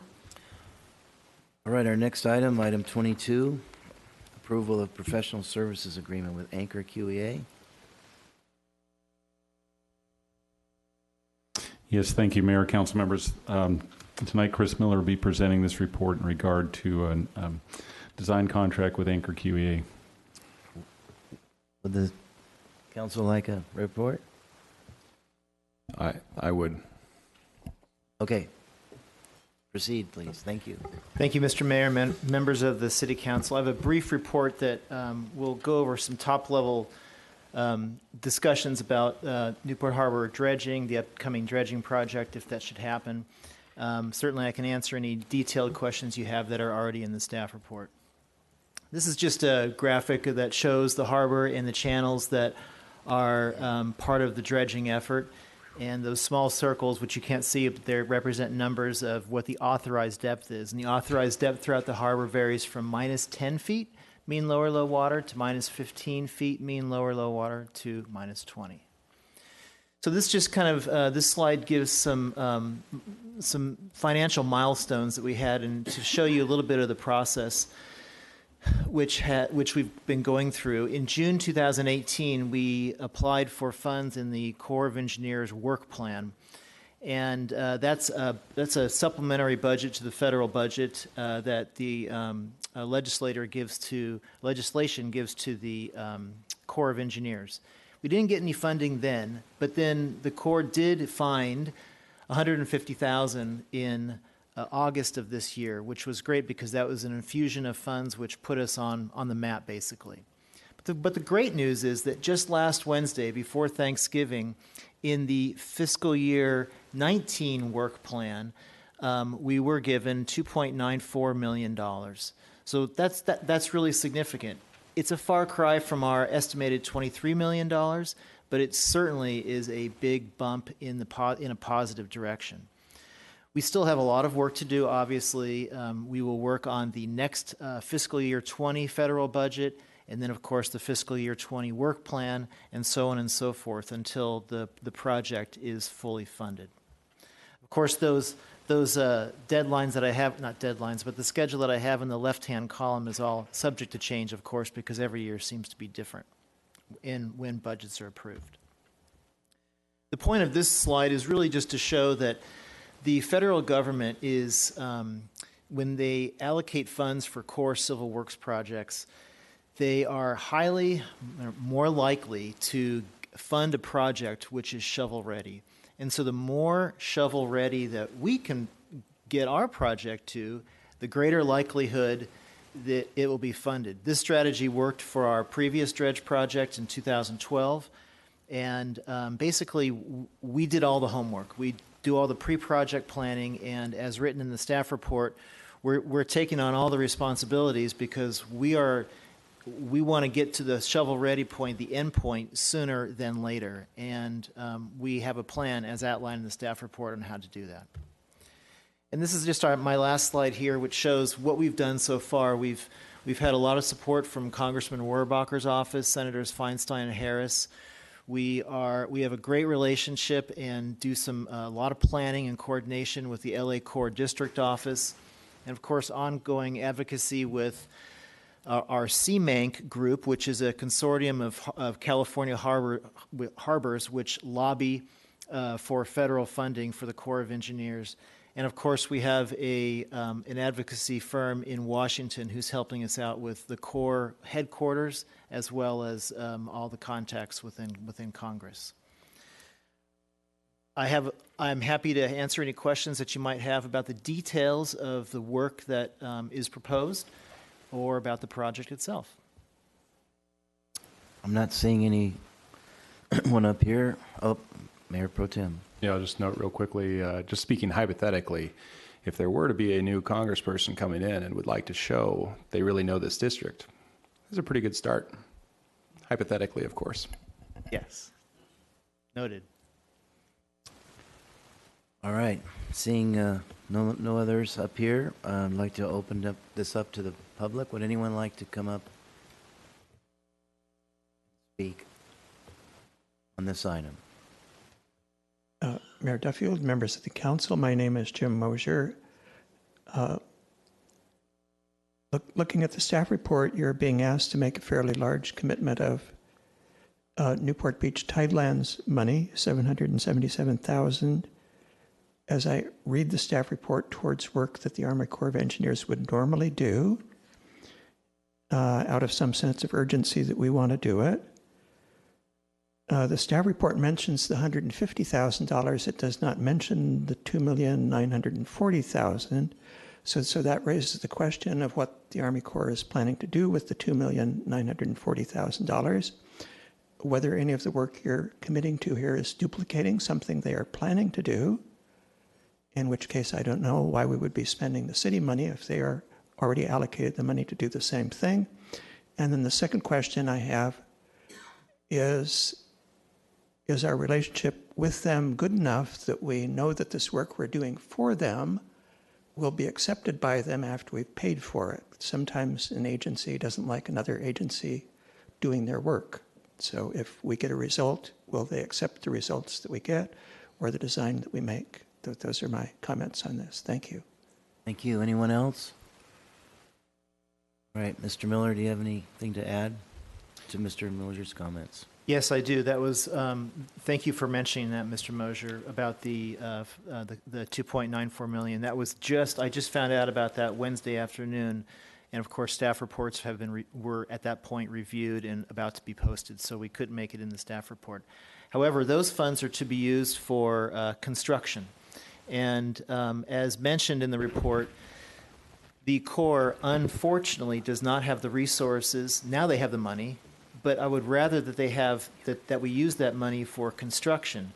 They have told us that they do not have the resources to work to complete all the tasks listed in the staff report in a timely manner.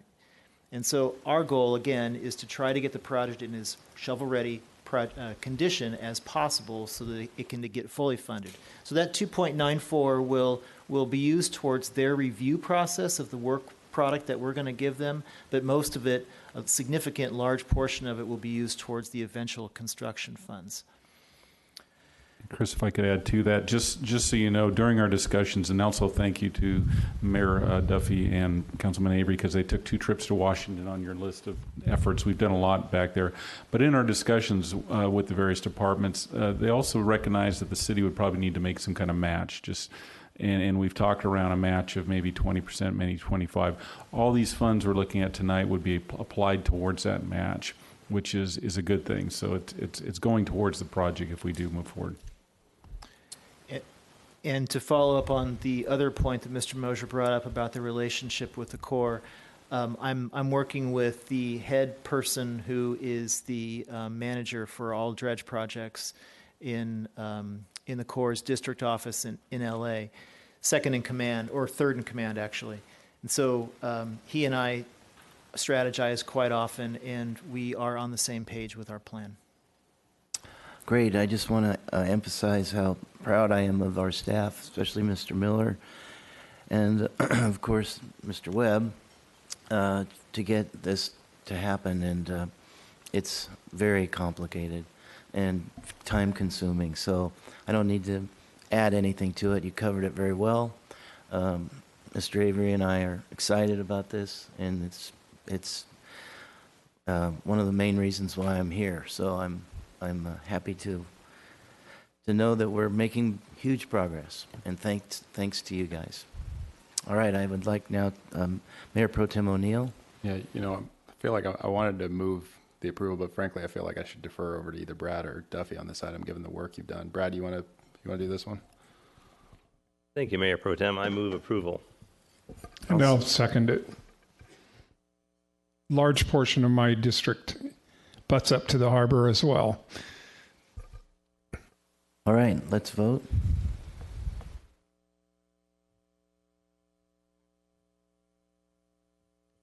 Motion carries unanimously, 7-0. All right, we'll move on to item number 22. Approval of, wait a minute, we just did that. Excuse me. Item 23, appointment of new planning commissioner to fill the unscheduled vacancy.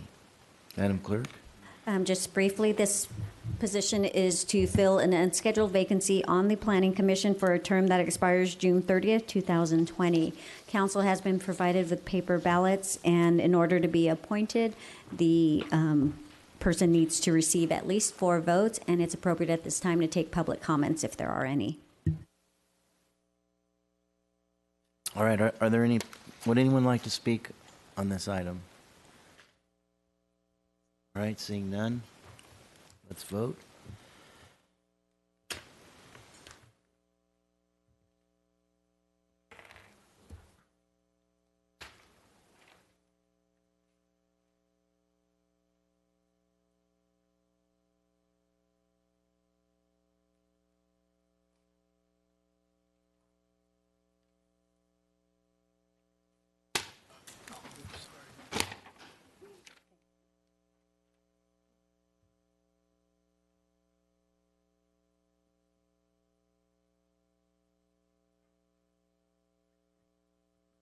Councilmember Avery voted for Curtis Elmore.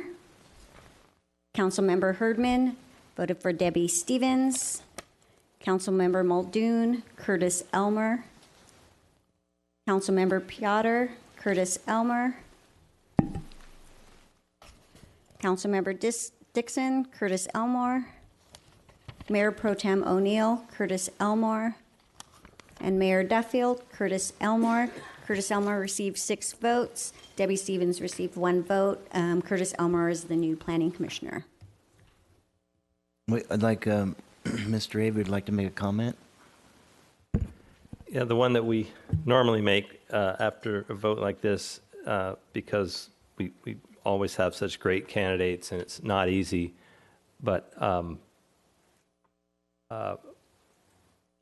we, and I know other council members will say this as well, we really encourage those who applied and got to this list to keep trying, because often it takes 2-3 times at least, and the last thing we want to do is dampen the enthusiasm of the public to serve on these very important committees.